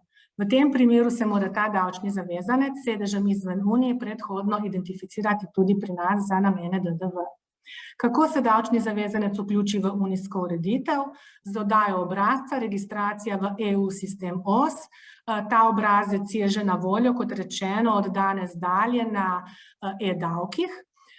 Zdaj davčni zavezanec se vključi tako, da odda ta registracijski obrazec in potem mi takšnega davčnega zavezanca vključimo v ureditev, unijsko sicer, ker zdaj govorimo o tej ureditvi, od prvega dne naslednjega koledarskega četrtletja. To pomeni vse vloge, ki bodo prišle zdaj do 30.6., bojo davčni zavezanci vključeni s 1.7. Davčni zavezanec, ki bo pa oddal vlogo, na primer, 15.7., ta davčni zavezanec se bo pa lahko vključil s prvim dnem naslednjega koledarskega četrtletja, julij, avgust, september, s 1. oktobrom. Je pa tukaj še ena izjema in sicer, če je davčni zavezanec že začel z opravljanjem transakcij, pa nas ni pravočasno obvestil. V tem primeru se pa ta ureditev prične uporabljati z dnem, ko so bile te transakcije prvič opravljene, vendar mora pa davčni zavezanec to sporočiti najpozneje 10. dan meseca, ki sledi prvi transakciji. Naprimer, jaz sem pozabila oddati vlogo za registracijo in sem že začela upravljati te transakcije, danes smo 10.6., 10.6. sem ugotovila, pa sem pozabila prej oddati vlogo, potem pomeni, da moram do 10. v naslednjem mesecu, to pomeni do 10. julija oddati registracijski obrazec in davčni organ me bo vključil z dnem, ko sem prvič opravila to transakcijo, torej z 10.6. Samo v tem primeru je izjema, da se ga ne vključi s prvim dnem naslednjega koledarskega četrtletja, če je pač zavezanec že začel opravljati transakcije, ki so vključene v tej posebni ureditvi. Velja tudi omejena uporaba te ureditve in sicer za davčne zavezance, ki se prostovoljno vključijo v to posebno ureditev, to smo že prej na začetku povedali, davčni zavezanec, ki izpolnjuje te pogoje in ni še izpolnil praga 10.000 evrov, na primer, s TBE in pa s prodajo blaga na daljavo, izpolnjuje vse pogoje, da je obdavčen v državi članici sedeža, to pomeni tle pri nas, ampak se je vseeno odločil, da bo šel v unijsko ureditev. V takšnem primeru mora potem ta davčni zavezanec to posebno ureditev uporabljati v tekočem letu ter še v 2 naslednjih koledarskih letih. Isto velja tudi za davčnega zavezanca s sedežem izven Unije, ki se vključi v unijsko ureditev. To vas verjetno tukaj zanima. Če si zdaj pogledamo še ta registracijski obrazec, kako izgleda, jaz upam, da vam je tole vidno, ker nekako zdaj jaz ga ne morem povečati, ampak tle gor zgoraj nič takega ni na tem registracijskem obrazcu, razen dve zadevi, na kateri bi vas rada opozorila. Zdaj, se pravim, tle so splošni podatki o zavezancu, davčna številka, naziv podjetja, trgovsko ime, se pač opisuje, če ga davčni zavezanec ima, če gre za davčnega zavezanca s sedežem izven Unije, mora tudi tukaj izbrati državo, iz katere prihaja. Bi pa tukaj opozorila na tole polje, izjavljam, da sem davčni zavezanec, ki omogočam dobavo blaga znotraj Unije z uporabo elektronskega vmesnika. Kljukca. Kdaj se da kljukca? To smo že v prejšnji temi dodobra obdelali, če tako rečem. To bo izpolnil davčni zavezanec s sedežem izven Unije, ki ima pri nas skladišče, ali pa vi, če boste preko spleta prodajali blago, ki vam ga bo dobavil davčni zavezanec s sedežem izven Unije, ampak to blago je že v skladišču v Sloveniji. V tem primeru se samo tamle izpolni tistolo okence, da omogočate dobavo blaga z uporabo elektronskega vmesnika. Potem je tukaj še okence za prostovoljno vključitev, to sem rekla, če se boste prostovoljno vključili na podlagi 30.f člena, kljub temu, da ne presegate tega praga 10.000 evrov, se lahko prostovoljno vključite in ste potem primorani to ureditev uporabljati tekoče leto in še 2 naslednji koledarski leti. Opozorila bi vas še na polje tukaj spodaj, kjer piše poslovne enote v drugih državah članicah. V ta polja boste vpisovali, če boste imeli v drugih državah članicah stalno poslovno enoto, in takrat bo tudi tale stalna poslovna enota, zdaj ne vem, če vidite na tem registracijskem obrazcu, je že kljukica, da gre za stalno poslovno enoto. Ta razdelek vam razlagam zato, ker v primeru, da pa imate vi v drugi državi članici samo skladišče, ker to skladišče se pa ne šteje za stalno poslovno enoto, ga boste tudi vpisali v tale razdelek poslovne enote v drugih državah članicah in v tem primeru, ko imate pa skladišče v drugih državah članicah, boste pa tamle tistolo kljukico za stalno poslovno enoto izključili. Seveda tekom uporabe neke posebne ureditve lahko pride tudi do spremembe in sicer se sprememba lahko zgodi, če spremenite sedež, če se spremeni sedež zavezanca, ne vem, nimate več sedeža v Sloveniji, ampak ga prenesete v Avstrijo, potem se boste pri nas izključili in v drugi državi vključili. Ravno tako lahko pride do spremembe pri davčnem zavezancu iz sedeža, ki nima, pri davčnem zavezancu, ki nima sedeža v Uniji, ima pa pri nas skladišče in je blago prenesel v drugo državo članico, to pomeni, da se bo potem tam vključil v to posebno ureditev. Če si mogoče to pogledamo še na praktičnem primeru. Imamo davčnega zavezanca s sedežem zunaj Unije, ima pa zalogo blaga v Sloveniji, ter to blago prodaja preko elektronskega vmesnika prejemnikom v drugih državah članicah. Seveda je ta vključen v Sloveniji v unijsko ureditev kot elektronski vmesnik, domnevni dobavitelj. Zdaj pa ta naš davčni zavezanec, ne ta naš, ampak ta davčni zavezanec s sedežem izven Unije, namerava zaloga blaga, ki ga skladišči v Sloveniji, prenesti v Avstrijo in bo sedaj od tam vršil prodajo blaga preko elektronskega vmesnika. Zdaj seveda, če pri nas nima več zaloge blaga, tudi ni pri nas več zavezan za vključitev v to unijsko ureditev in bo pač prenesel to uporabo v drugo državo članico, zato se pri nas izključi in v Avstriji vključi. Poglejmo si še, kako je z neunijsko ureditvijo. V neunijsko ureditev sem že omenila, da se lahko vključijo davčni zavezanci, ki nimajo sedeža v Uniji, to pomeni, da nimajo pri nas niti sedeža, niti stalne poslovne enote. Za te davčne zavezance ni pogoj, da se morajo prej identificirati za namene DDV, ker ti dobijo neko posebno številko v okviru te neunijske ureditve, no in zato pogoj identifikacije za namene DDV tem davčnim zavezancem ni potreben. Bi pa opozorila še, da na podlagi drugega odstavka 76. člena tem davčnim zavezancem ni treba imenovati davčnega zastopnika kot osebo, ki mora plačati DDV.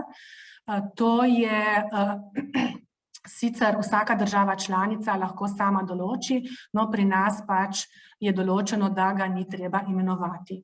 Zdaj, kdo se lahko, seveda ta davčni zavezanec se vključi z dodajo obrazca registracija v non-EU sistem OS, tudi preko e-davkov in ravno tako, kot sem že prej povedala pri unijski ureditvi, da se ne bom ponavljala, velja, da se od naslednjega koledarskega četrtletja oziroma od takrat, ko so bile transakcije že opravljene. Tukaj na tej prosojnici je en neizčrpen seznam, ki je bil v pojasnilih Evropske komisije o e-trgovanju. Ne vem, če ste kaj gledali ta pojasnila, no. Tam noter je en neizčrpen seznam teh storitev, ki se sedaj vključujejo v unijski ali pa oziroma neunijski ureditvi. Kot rečeno, to gre za neizčrpen seznam, ampak to, da se vidi, da so res pokrite vse storitve, ki jih opravljate končnim potrošnikom v drugih državah članicah. Če si pogledamo samo še na praktičnem primeru to neunijsko ureditev, davčni zavezanec, ki nima sedeža v Uniji, na primer opravlja storitve povezane z nepremičninami, na primer prenove v Sloveniji, Nemčiji, Franciji in na Madžarskem, seveda za končne prejemnike, končne potrošnike v teh državah članicah. V neunijsko ureditev se želi vključiti v Sloveniji. Rekli smo, ta davčni zavezanec, ki nima sedeža v Uniji, lahko prosto izbere državo članico. Če si je izbral Slovenijo, se bo pri nas vključil v neunijsko ureditev in bo prek sistema VEM prijavil in plačal DDV za vse opravljene storitve, ki jih opravlja v teh drugih državah članicah končnim potrošnikom.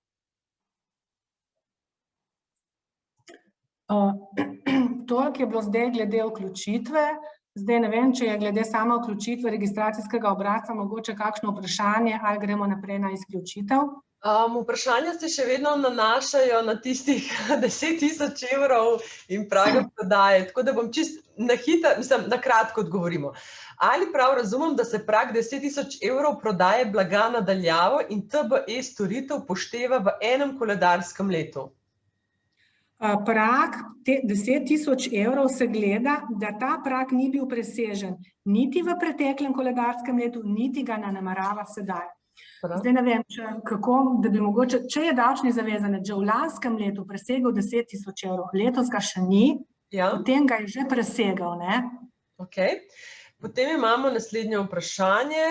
Če se prostovoljno vključimo v unijsko ureditev, to pomeni, da obračunavamo DDV, kot je predpisan v drugih državah članicah. Tako je, ja. Okej, 10.000 evrov se gleda za vsako državo posebej? To smo pa že prej pojasnili vse skupaj. Vse skupaj, prav. Pri prodaji... Pri tem je še enkrat opozarjam, da ta davčni zavezanec nima poslovne enote v drugi državi članici, ker potem ta prag ne velja. Hvala. Pri prodaji digitalnih produktov v EU preko lastne spletne trgovine lahko DDV obračunavamo in odvajamo preko VEM? Seveda. Kaj pa prodaja izven EU? Se je potrebno v vseh državah, ki pobirajo DDV, iz tega naslova registrirati? Glejte, ta posebna ureditev ureja pravila na področju držav članic. Če opravljate storitve izven Unije, niso predpisane pri nas, to se potem morate pozanimati v tisti državi, kjer se pač te storitve izven Unije opravljajo. Prav. Hvala. Okej. Če nadaljujemo, kako je z izključitvijo iz unijske, neunijske, bom kar skupaj govorila, ker ni nobenih razlik pri izključitvi. Zdaj, davčni organ davčnega zavezanca izključi iz posebne ureditve.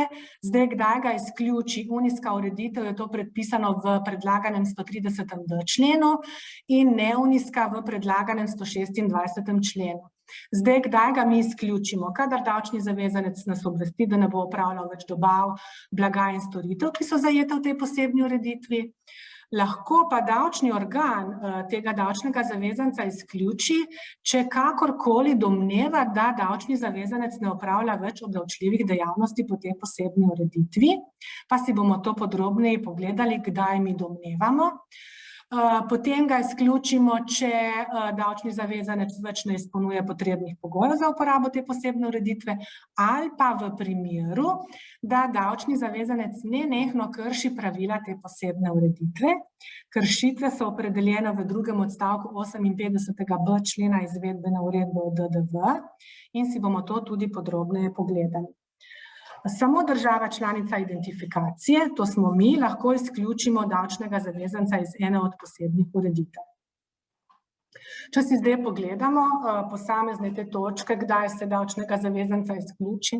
Prvič, če nas davčni zavezanec obvesti, da ne opravlja več dobav blaga in storitev, ki so zajete v tej posebni ureditvi. V tem primeru bo tak davčni zavezanec preko portala e-davki oddal obrazec deregistracija. Če ga odda do 15 dni pred koncem koledarskega četrtletja, potem se ga izključi s prvim dnem naslednjega koledarskega četrtletja. V primeru spremembe sedeža, to sem pa že prej povedala, pa ta sprememba prenehanja začne veljati, ko je pač ta sprememba bila izvršena. Ne vem, ko je davčni zavezanec spremenil sedež ali ko je davčni zavezanec spremenil skladišče, ko je ga je prenesel. Če si pogledamo še primer, naprimer, davčni zavezanec se želi izključiti s 1. januarjem 2022, potem je pomembno, da obrazec za izključitev predloži do 15. decembra 2021. Zdaj, kdaj davčni organ domneva, da davčni zavezanec ne opravlja več obdavčljivih transakcij? To je predpisano v 58a členu izvedbene uredbe in sicer takrat, kadar v obdobju 2 let v nobeni državi članici potrošnje davčni zavezanec ne opravi nobene dobave blaga ali storitev, ki so zajete v tej posebni ureditvi. Zato potem davčni organ domneva, da so njegove obdavčljive dejavnosti končane in ga lahko izključimo. Izključimo pa lahko tudi davčnega zavezanca, če nenehno krši pravila te posebne ureditve. Ta pravila kršenja so pa predpisana v drugem odstavku 58b člena izvedbene uredbe in sicer, če davčni zavezanec na podlagi 3 pozivov ni predložil obračuna, če davčni zavezanec na podlagi 3 pozivov za plačilo ni plačal DDV-ja, ali pa če davčni zavezanec po zahtevku države identifikacije, da mora predložiti evidence, tudi te ni predložil, tudi to je potem pogoj, da lahko tega davčnega zavezanca, ker krši ta pravila, izključimo iz te posebne ureditve. Zdaj, v primeru, ko pride do tega, da davčni zavezanec krši ta pravila, je izključen iz posebne ureditve in sicer je izključen potem za 2 koledarski leti. Pomembno pa je, da s tem, ko se ga izključi iz ene ureditve, se ga izključi iz vseh ureditev. Tle je majčken problem, mogoče pri tistem primeru, ko sem vam ga prej na začetku pojasnila, da je davčni zavezanec lahko istočasno vključen v unijsko, neunijsko in uvozno ureditev. No, pa si pogledamo to še na praktičnem primeru. Imamo davčnega zavezanca s sedežem v Švici, to pomeni izven Unije, ki opravlja storitve končnim potrošnikom v drugi državi članici in je vključen v neunijsko ureditev za opravljanje teh storitev. Prosto si je izbral državo članico identifikacije in zato si je izbral na primer Slovenijo. Ta davčni zavezanec končnim potrošnikom v drugi državi članici dobavlja tudi blago na daljavo, ki se odpošilja iz njegovega skladišča, ki ga ima v Franciji.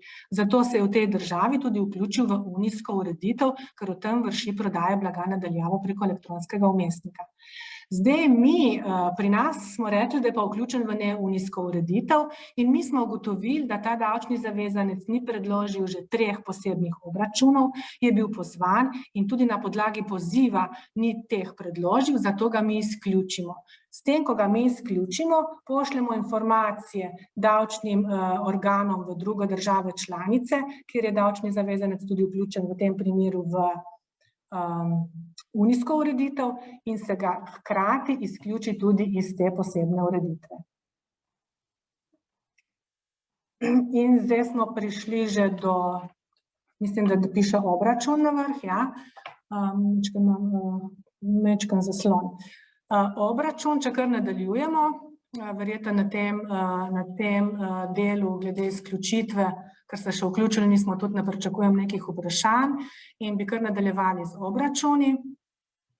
Zdaj, kot sem rekla, za to velja posebni obračun. Obračunsko obdobje je koledarsko 3 mesečje, zdaj prvo koledarsko 3 mesečje za tiste, ki se boste vključili v unijsko ureditev, bo julij, avgust, september, obračun bo treba predložiti do konca oktobra. Rok za predložitev, kot sem že zdaj povedala, je do konca meseca po poteku obračunskega obdobja, na katero se nanaša. To pomeni, julij, avgust, september se predloži do konca oktobra. Obračun je treba predložiti ne glede na to, ali so v določenem obdobju transakcije opravljene ali ne. Obračun se predloži prek e-davkov, prek portala e-davki z obrazcem obračun DDV v sistem OS. Podatki so predpisani za obračun v 130. členu za unijsko in 127. členu za neunijsko ureditev. Prej sem vam pa že napovedala, da s 1.7. se pa spreminjajo določbe glede popravkov in sicer se sedaj popravki iz preteklih davčnih obdobij vključijo v tekoči obračun, kar mislim, da ne bo nobena težava, ker vsi, ki ste identificirani za namene DDV, ta sistem dobro poznate in veste, da se vsi popravki iz preteklih davčnih obdobij vključijo vedno v tekoči obračun, tako bo zdaj tudi po 1.7. v okviru posebne ureditve OS, seveda pa se popravki lahko dajo še v roku 3 let. Zdaj valuta na tem posebnem obračunu je evro, če bodo pač računi v drugih valutah, se mora po menjalnem tečaju Evropske centralne banke izvršiti preračun v evro. Stopnje DDV po posameznih državah članicah so na voljo na spletni strani Evropske komisije, preko tega linka pridete tudi do te spletne strani, ampak kot rečeno v obračunu,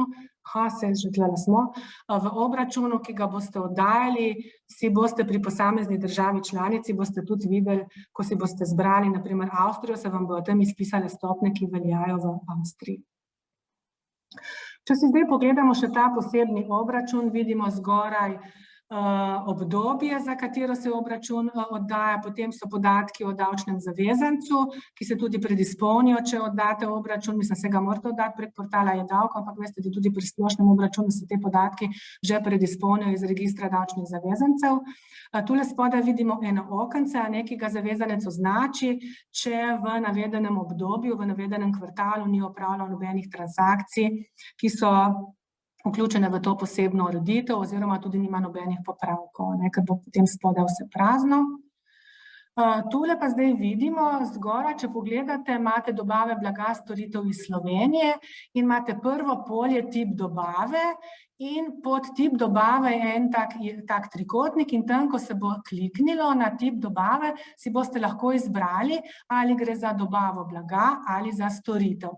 In potem si boste izbrali državo članico potrošnje, njihovo stopnjo DDV in davčno osnovo in znesek DDV. Če boste imeli tudi dobave iz poslovnih enot, ki so v drugih državah članicah, boste tudi to poročali v tem posebnem obračunu. Spodaj sem pa še posebej označila, da se pa v tem obračunu so vključeni tudi popravki iz preteklih obdobij, tako kot sem vam prej že napovedala. Vse se opravlja v tekočem obračunu. Kako je s plačilom? Zdaj plačilo po tej posebni ureditvi se mora izvršiti o predložitvi obračuna oziroma najpozneje na dan poteka roka. Potek rok smo rekli, da je do konca meseca po poteku obračunskega obdobja, do takrat mora biti plačilo izvršeno. Tule imate primer izpolnjenega obrazca UPN za unijsko ureditev, vidimo zgoraj ESI, vaša davčna številka bo v tem primeru in pa potem kvartal, zdaj prvi obračun, ki ga boste oddajali, bo za 3. kvartal 2021. Tako da to je ta primer izpolnitve tega obrazca. Tule še za neunijsko ureditev, kar vas verjetno ne zanima. Zato bi kar nadaljevala. V tem posebnem obračunu davčni zavezanec ne more uveljavljati odbitka, ker ga ne more, to velja za vse ureditve, ker odbitka ne more uveljavljati, je pa do njih upravičen. Kako zdaj pride do njih? Zdaj davčni zavezanci, ki so vključeni v unijsko ureditev, te odbitke uveljavljajo na podlagi zahtevka za vračilo. To že poznate, če imate kakršnekoli zahtevke, če ste imeli transakcije v drugih državah članicah, potem vložite preko portala e-davki zahtevek v skladu s 74h členom. In potem se ta zahtevek pošlje v državo članico, kjer vam to preverijo in iz te države članice potem dobite tudi vrnjen ta DDV. V primeru neunijske ureditve pa velja, da mora davčni zavezanec, če bo zahteval vračilo iz Slovenije, potem pri nas vložiti zahtevek v skladu s 74. členom zakona. Seveda pa, na primer, naši davčni zavezanci, če imajo v drugi državi članici, kjer opravljajo tudi transakcije končnim potrošnikom, ki jih pokriva ta posebna ureditev, so pa tam tudi identificirani za namene DDV v splošni shemi, če so. V tem primeru potem ne bojo vlagali zahtevka za vračilo preko portala, ampak bojo lahko te zahtevke uveljavljali preko splošnega obračuna, ker so tam identificirani za namene DDV. In smo prišli že kar proti koncu, da si pogledamo še, kako je z vodenjem evidenc in izdajanjem računov. Zdaj, evidence so predpisane, jih je treba voditi, in sicer za unijsko 130h člen, ne unijska 130. člen. Tako kot sem že prej pojasnila, pri elektronskih vmesnikih je pomembno, da so te evidence dovolj podrobne, da državam članicam potrošnje omogočajo ustrezen nadzor, ker so pač države članice potrošnje tiste, ki vršijo nadzor nad predloženim obračunom. Mi vaše obračune samo prejmemo in jih pošljemo naprej, mi nad vašimi obračuni ne izvajamo nobenega nadzora. V primeru, da vas država članica identifikacije zaprosi za pridobitev teh evidenc, morate te evidence, ki so predpisane, boste videli naprej v nadaljevanju v 63c členu, podatki so tam predpisani, no in ko dobite pač poziv države članice, da predložite te podatke, morate te podatke predložiti davčnemu organu v elektronski obliki. Zdaj te podatke je pa potrebno hraniti 10 let. Zdaj, ne vem, koliko se vidi, no, ampak potem si boste lahko tudi te prosojnice povečali, ko si jih boste pri sebi gledali. Je pa tale tabela iz pojasnil Evropske komisije. Boste potem na koncu prosojnic videli, imam tudi linke do vseh teh pojasnil priročnika, o katerih zdaj tudi govorim. No, in tukaj v tej tabeli zdaj vidimo, katere podatke mora vsebovati ta evidenca iz 63. člena izvedbene uredbe. Tele podatki so predpisani in sicer posebej za unijsko in neunijsko ureditev in posebej za uvozno ureditev. In te podatke morate voditi in te podatke morate dati na razpolago v primeru, da vas bo davčni zavezanec, da vas bo davčni organ pozval k predložitvi teh podatkov. Kako je z izdajo računov? Pri obeh ureditvah in pri unijski in pri neunijski velja, da se uporabljajo pravila države članice, kjer je davčni zavezanec vključen v posebno ureditev. Velja pa še opozorilo, da pri unijski ureditvi je zdaj s 1.7. odpravljena obveznost izdaje računa za davčne zavezance, če so vključeni v unijsko ureditev za prodajo blaga na daljavo, ker se vršijo te prodaje blaga na daljavo končnim potrošnikom. V tem primeru ni obveznosti izdaje računa, predpis je pa v drugi točki 81. člena predlaganega zakona. To je pa zdaj že čisto končen slajd, zadnji slajd. Preden zaključimo, da si pogledamo še, kako je s kazenskimi določbami. Zdaj, izvedbena uredba o DDV v 63b členu pravi takole: če obračun ni predložen ali kadar je predložen prepozno ali je nepravilen ali kadar plačilo DDV zamuja, potem morebitne obresti, kazni in druge dajatve izračuna in odmeri država članica potrošnje. To je zdaj nam podlaga, ko bomo pač mi kot država članica potrošnje prejeli obračune iz drugih držav članic, da v primeru, kadar bo pač prišlo do kakšne nepravilnosti, lahko davčne zavezance tudi kaznujemo. In zato je v predlaganem zakonu sta v drugi točki prvega odstavka 141. člena in tretji točki sta tile dve določbi, in sicer mi lahko tega davčnega zavezanca kaznujemo, če ne predloži obračuna, če ga predloži prepozno, če ga predloži na nepredpisan način, ali pa če ta obračun ne vsebuje vseh navedenih podatkov, ali pa če davčni zavezanec ne plača DDV-ja v predpisanem roku ali pa na predpisan način. V tem primeru imamo mi možnost davčnega zavezanca kaznovati. Na drugi strani, ko smo mi država članica identifikacije, ko prejemamo vaše vloge, na tej strani pa mi nimamo nobene možnosti, da bi vas kaznovali, zato ker, kot rečeno že v uvodu, gre za opcijske ureditve, davčni zavezanec se prosto odloči, ali se bo vključil v posebno ureditev, zato nimamo možnosti kaznovanja. Kaznuje vas lahko država članica potrošnje, ker bi se morali v tej državi članici, kjer opravljate transakcije, ki so zajete v tej posebni ureditvi, tudi identificirati, pa se niste. Zdaj na tem zadnjem slajdu so še vse pravne podlage in pa linki na pojasnila Evropske komisije in pa priročnik o sistemu VEN, ki sem ga prej omenila. Zakon o davku na dodano vrednost in pa pravilnik sta pa osenčena in nimam povezave, ker pač še nista sprejeta. Tako da, hvala tudi vsem vam za pozornost. Hvala. V imenu jaz sem Balaban, delam na upravi za carine, oddelku oziroma sektorju za carinske postopke, skupaj s Tomažem Hrabarjem, ki dela na istem upravi za carine, tako kot jaz, bova predstavila specifike uvozne ureditve, se pravi, da se bova fokusirala na tiste bistvene razlike med ureditvami, ter pa nekaj besed bomo na koncu povedali tudi o posebni ureditvi pri uvozu. Ta ureditev je pa še najbližje, bom rekla, standardnem postopku carinjenja. Zdaj, določene stvari se bodo sigurno ponovile, ker je pa zakonodaja taka in te sheme oziroma vse tri ureditve so področja urejena na podoben način, tako da boste zelo verjetno kakšne stvari še enkrat slišali. Bom pa probala čez te zadeve, ki se ponavljajo, iti malo hitreje skozi, da ne bomo preveč suhoparni. Pa če kar nadaljujemo. Zdaj, kar se tiče same zakonodaje, jaz ne bom ponavljala, mislim, da je gospa Lapi že vse povedala, kako je z zakonom o davku na dodano vrednost, tudi veste.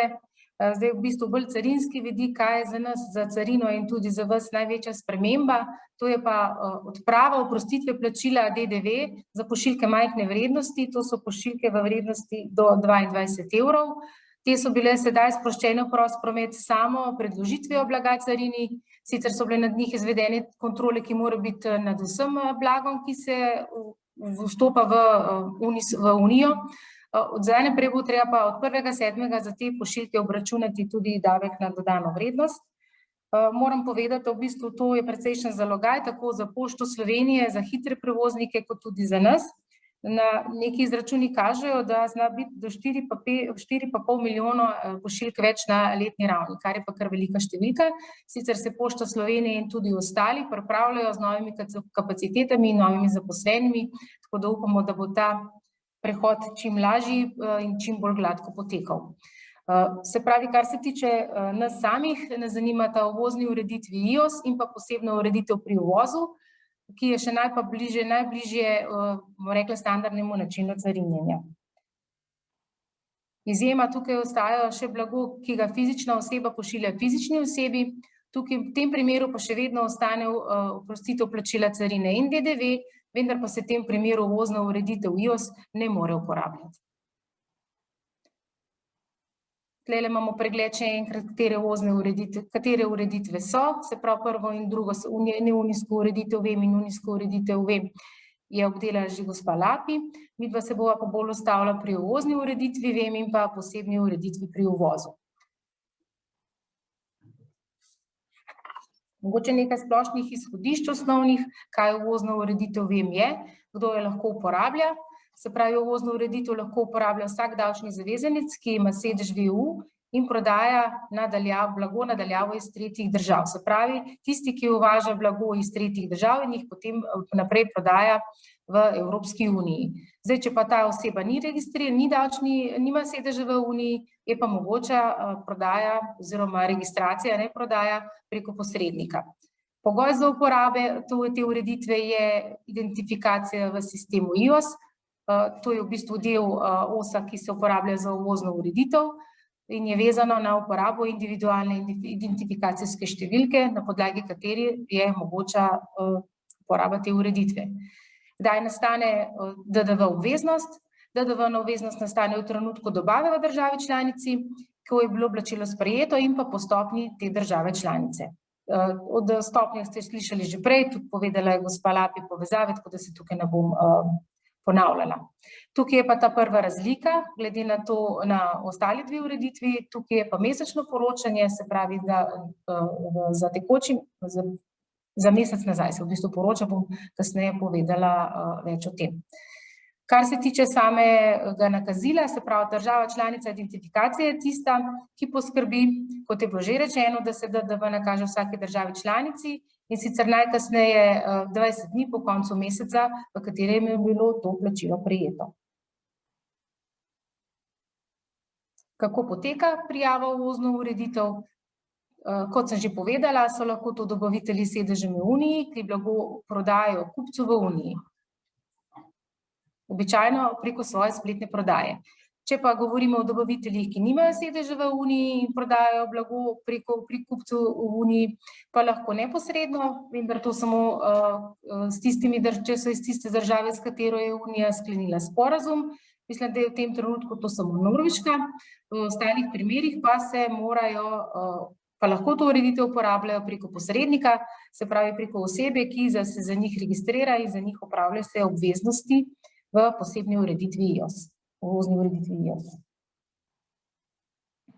To je tudi ena od bistvenih razlik med ureditvami, da tukaj je pač možno uporabiti posrednika in se prijaviti in uporabljati to ureditev. Kdo pa je posrednik? Posrednik je davčni zavezanec s sedežem v Uniji, ki za zastopanca izpolnjuje vse obveznosti, ki izhajajo iz uvozne ureditve. To pomeni, da registrira zastopanca, da vlaga obračune, spremembe obračuna, opravlja plačila, se pravi vse obveznosti, ki izhajajo iz uvozne ureditve, za zavezance izvaja posrednik. Posrednik se mora za uporabo posebne ureditve prijaviti v tisti državi članici, v kateri ima sedež. Ob sami prijavi on najprej prejme svojo individualno identifikacijsko številko, na podlagi katere on deluje v tej ureditvi, in ko on enkrat to številko dobi, se pravi, da se registrira, lahko prijavi vse tiste zavezance, ki ga imenujejo za svojega posrednika. Zastopance, ne, svoje. In za vsakega zastopanca potem prejme svojo individualno identifikacijsko številko samo za namene uporabe te ureditve. Ta IOS številka se potem v nadaljevanju vpisuje tudi v carinske sisteme, v carinsko deklaracijo in prek te številke v bistvu mi preverjamo, ali je nekdo registriran v to uvozno ureditev in če je številka veljavna. Več o sami IOS številki, njeni strukturi boste pa izvedeli kasneje. Registracija, kot smo že rekli, se lahko obrazec se odda preko e-Vem, lahko se registrira davčni zavezanec sam, davčni zavezanec, ki se prijavlja kot posrednik, ali pa že registrirani posrednik lahko prijavlja svoje zastopance, se pravi davčne zavezance, ki jih bo v tej posebni uvozni ureditvi zastopal. Kakšno blago se lahko uvaža? Uvaža se lahko blago po tej ureditvi v vrednosti do 150 €. Blago, ki je pripeljano iz tretjih držav in pa to blago ne sme biti trošarinsko blago, pa tudi ne sme biti blago, ki zapade pod prepovedi omejitve. To se pravi, da ne more biti kakšno blago, ki zapade pod kulturno dediščino, preverja se prav tako licenčno blago in tako naprej. To blago ne sme se uvažati po posebni ureditvi IOS, uvozni ureditvi IOS. Izključitvi ste že dosti slišali, bom jaz mogoče sam Na kratko šla še skozi, v katerih primerih davčni organ zavezanca izključi. Se pravi, v tem primeru, če ne upravlja več, ne prodaja več blaga na daljavo iz tretjih držav, potem, kadar davčni organ, kakorkoli drugače domneva, da zavezanec ne upravlja več obdavčljive dejavnosti po tej posebni ureditvi, če ne izpolnjuje več tistih osnovnih pogojev, kot so na primer registracija, se pravi sedež, se prav tako izključi, če nenehno krši pravila te posebne ureditve, torej če obračunov ne oddaja v roko ali jih sploh ne oddaja ali napačno oddaja. In pa seveda, kadar davčni zavezanec dela pod posrednika, kadar posrednik obvesti davčni organ, da ne zastopa več zadevnega davčnega zavezanca. Izključitev se opravi zopet preko e-davkov, preko oddaje obrazca za deregistracijo. Kako začne veljati? S prvim dnem meseca, po katerem je bila izključitev poslana davčnemu zavezancu, imamo pa tukaj dve izjeme, se pravi, kadar je sprememba sedeža dejavnosti ali stalne poslovne enote, začne veljati z dnem te spremembe, in pa v primeru nenehnega kršenja pravil te uredbe pa začne veljati z dnem po dnevu, po katerem je bila ta odločitev poslana davčnemu zavezancu. Tukaj je spet ena razlika. Odprej, če pogledate, govorimo pri davčnih zavezancih o izključitvi, kadar pa govorimo o posredniku, pa govorimo o izbrisu posrednika. Prav tako, da zahtevo lahko posrednik preko obrazca za deregistracijo v e-davke. Kdaj ga pa davčni organ izključi? Kadar se ugotovi, da dve zaporedni koledarski trimesečji ne deluje kot posrednik, se pravi, da v tem obdobju ni oddajal nobenih davčnih obračunov za svoja zastopana podjetja, za svoje zastopance. Kadar ne izpolnjuje več drugih pogojev potrebnih za delovanje kot posrednik in pa kadar krši pravila te posebne ureditve. Se pravi, da te stvari so v bistvu zelo podobne z ostalima dvema ureditvama. Kdaj začne veljati izbris posrednika? S prvim dnem v mesecu, po katerem je bila izdana odločitev in bila poslana posredniku, pa v nadaljevanju je pa spet isto. Kdaj začne veljati, če je sprememba sedeža dejavnosti, potem je z dnem te spremembe, če pa nenehno kršenje pravil, pa z dnevom po dnevu, v katerem je bila ta odločitev poslana. Se pravi, bomo rekli takoj naslednji dan ali pa naslednji mesec, odvisno od katerega primera gre. Posebni obračun, se pravi, kot smo rekli, da tukaj imamo dve možnosti, ali da ga oddaja sam, če se registrira v posebno ureditev, ali pa da zanj oddaja posebne obračune njegov posrednik. Se pravi, ga mora predložiti posebni račun za vsak koledarski mesec. Tukaj je spet ena večjih razlik med ureditvami, ker veste, na drugih ostalih dveh ureditvah je tromesečno poročanje, tukaj imamo pa mesečno poročanje. Se pravi, da za prejšnji mesec, bomo rekli, če bi govorili o maju, mora do konca maja vložiti za mesec april, recimo. Mora pa dati poročilo tudi, kadar prodaja na daljavo s tretjih ozemlji, iz tretjih držav uvožene blaga ni bila opravljena. Se pravi, obračun se pa vlaga zopet preko e-davkov. Mislim, da so to stvari, ki so za vse sheme enake. Mogoče samo še par besed o posebnem obračunu v njegovi vsebini. Se pravi, mora navesti slovensko identifikacijsko številko, ta posebna IN številka, ki jo pridobi ob sami registraciji v uvozno ureditev IOS. Kaj pa ta posebni obračun vsebuje? Potem mora vsebovati skupno vrednost prodaje uvoženega blaga iz tretjih držav in pa skupni znesek pripadajočega DDV te države članice, razdeljenega spet po davčnih stopnjah, ki v teh državah članicah veljajo. Vsebovati mora tudi uporabljene davčne stopnje in pa skupni znesek dolgovanega DDV. Kot je bilo že rečeno, morajo biti zneski izkazani pa v evrih. Samo plačilo davka, se pravi s predložitvijo posebnega obračuna, mora biti plačana najpozneje na dan poteka roka za predložitev obračuna. DDV plačan na bančni račun, ki ga je določil davčni organ, ki od spodaj je še navedba številke tega računa. Tukaj je pa primer ene izpolnjene plačilnega naloga. Kot vidite zgoraj desno, se vidi, da gre za uvozno ureditev, ker imamo IN številko, in pa nadaljevanju se vidi, da gre za mesečni obračun, imamo napisano, da je to v bistvu razvidno, da gre za 7. mesec za leto 2021. Tukaj se v bistvu še najlepši, najbolj vidi razlika med ureditvami. Plastično bom rekla.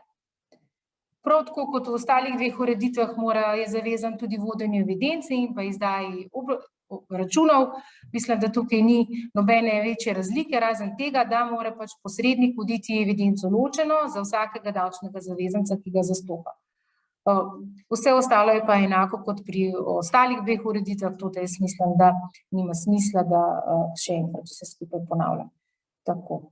Zdaj sem pa jaz svoj del zaključila. Hvala. Pozdravljeni, še moje strani, moje ime je Tomaž Hrabar, bil sem že predhodnih kolegic predstavljen.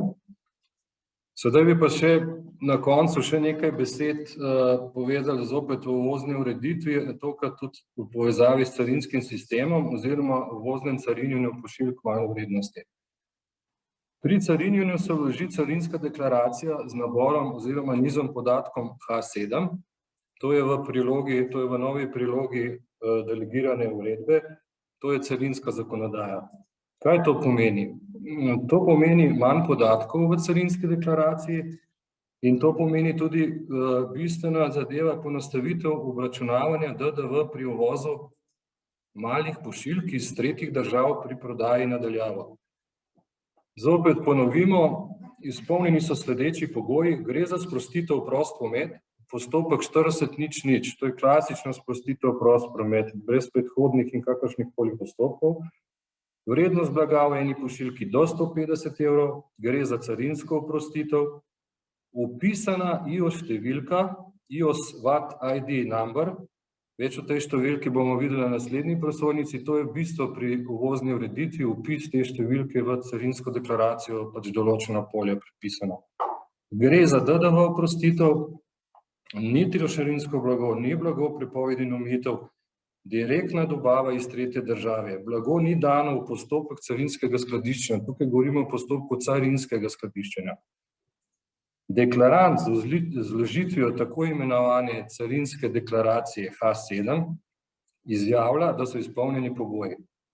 Mesečni obračun DDV se elektronsko vloži v nacionalni VEM sistem, za angleško besedo OS sistem, da to veste, kaj smo že tokrat omenili, in plača DDV najkasneje do konca meseca oddaja obračuna. Gremo naprej. Na tej prosojnici je pa prikazana ta bistvena nova številka, to je IOS številka, to je enolični identifikator, ki ga država članica identifikacije dodeli davčnemu zavezancu ob registraciji v uvozno ureditev. Ta država članica je odgovorna za točnost podatkov. IOS številka je formata alfanumerica 12 s konstantnim IM, 3-številčno kodo državo identifikacije, 6 številk za identifikacijo davčnega zavezanca in zadnja kontrolna številka. Na prosojnici vidimo primer izmišljene te zapisa slovenske IOS številke. Tukaj bi poudaril to, da zaenkrat in verjetno tudi ni predviden javni vpogled, če je neka IOS številka veljavna, kot je to na primer pri DDV številkah v VIES sistemu in EORI številkah. Možnost pogleda imajo samo carinski in davčni organi. In to številko sporoči deklarantu davčni zavezanec. Gremo naprej.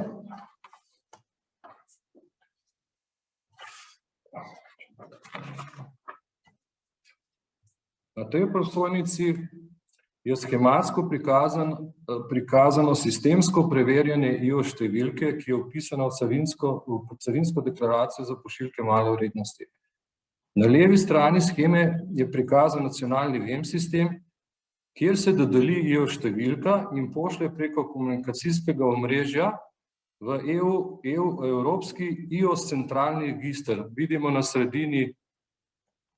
sredini zgoraj, kjer je ta številka na razpolago vsem državam članicam. Tukaj se misli vsem sistemom IOS in OS sistemom. Na desni strani sheme je nacionalni uvozni sistem, tukaj vidimo naš sistem, kjer se v vložitvi carinske deklaracije kontrolira vpisana IOS številka in preko nacionalnega lokalnega vozlišča v EU centralni register. tukaj se pravi, ta schema, tu je schematsko prikazan prikaz uvozne ureditve v sistemu VEM.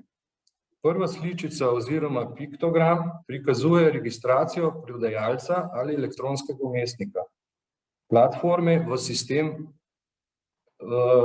VEM.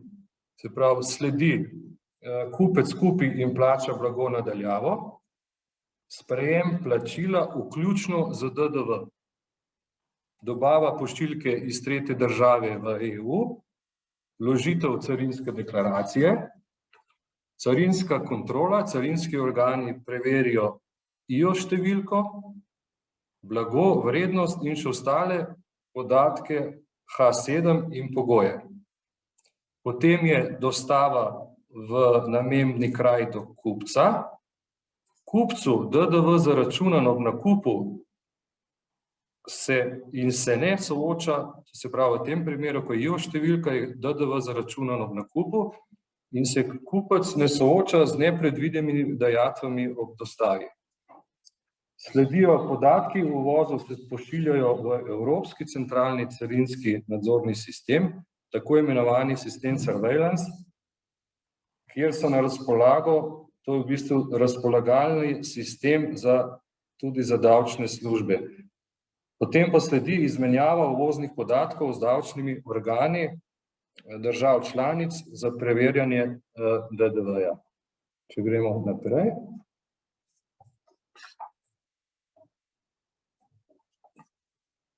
Posebna ureditev pri uvozu.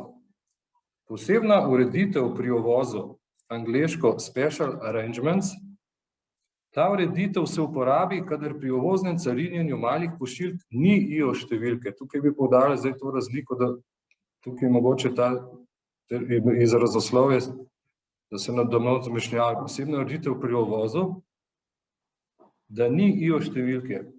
Pri carinjenju se vloži carinska deklaracija z naborom podatkov H7, to je priloga B delegirane uredbe, in tukaj je spet podobno kot pri uvozni ureditvi. To pomeni manj podatkov v carinski deklaraciji in pomeni poenostavitev obračuna DDV pri uvozu malih pošiljk iz tretjih držav pri prodaji na daljavo. Posebnosti te ureditve napram uvozni ureditvi so: posebna registracija v to ureditev ni potrebna, pogoj je dovoljenje za odlog plačila DDV, namembna država članica, se pravi država potrošnje, je država članica uvoza, država članica sprostitve v prost promet. Uvozni DDV se obračuna preko carinske deklaracije in mesečno poročilo DDV se vloži pri carinskem organu. V bistvu sem zdaj poudaril razlike med to možnostjo, kadar ni IO številke, gre tudi za poenostavitev, in v prejšnjem primeru za to novo ureditev, kadar je IO številka. No, na tej shemi pa spet vidimo prosojnici, vidimo tej schematski prikazan postopek oziroma princip posebne ureditve pri uvozu.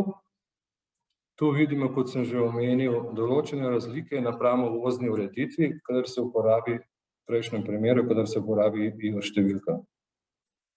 Prva sličica prikazuje naročilo blaga na daljavo, online, strani kupca, sledi plačilo brez DDV, pošiljanje iz tretje države v Evropsko unijo, vložitev carinske deklaracije v namembni državi članici in z odlogom plačila DDV, sledi kontrola carinska, carinski organi preverijo blago, vrednost in ostale predpisane podatke in pogoje. Potem je dostava v namembni kraj do kupca, razlika, kupec mora plačati DDV in stroške carinskega posredovanja.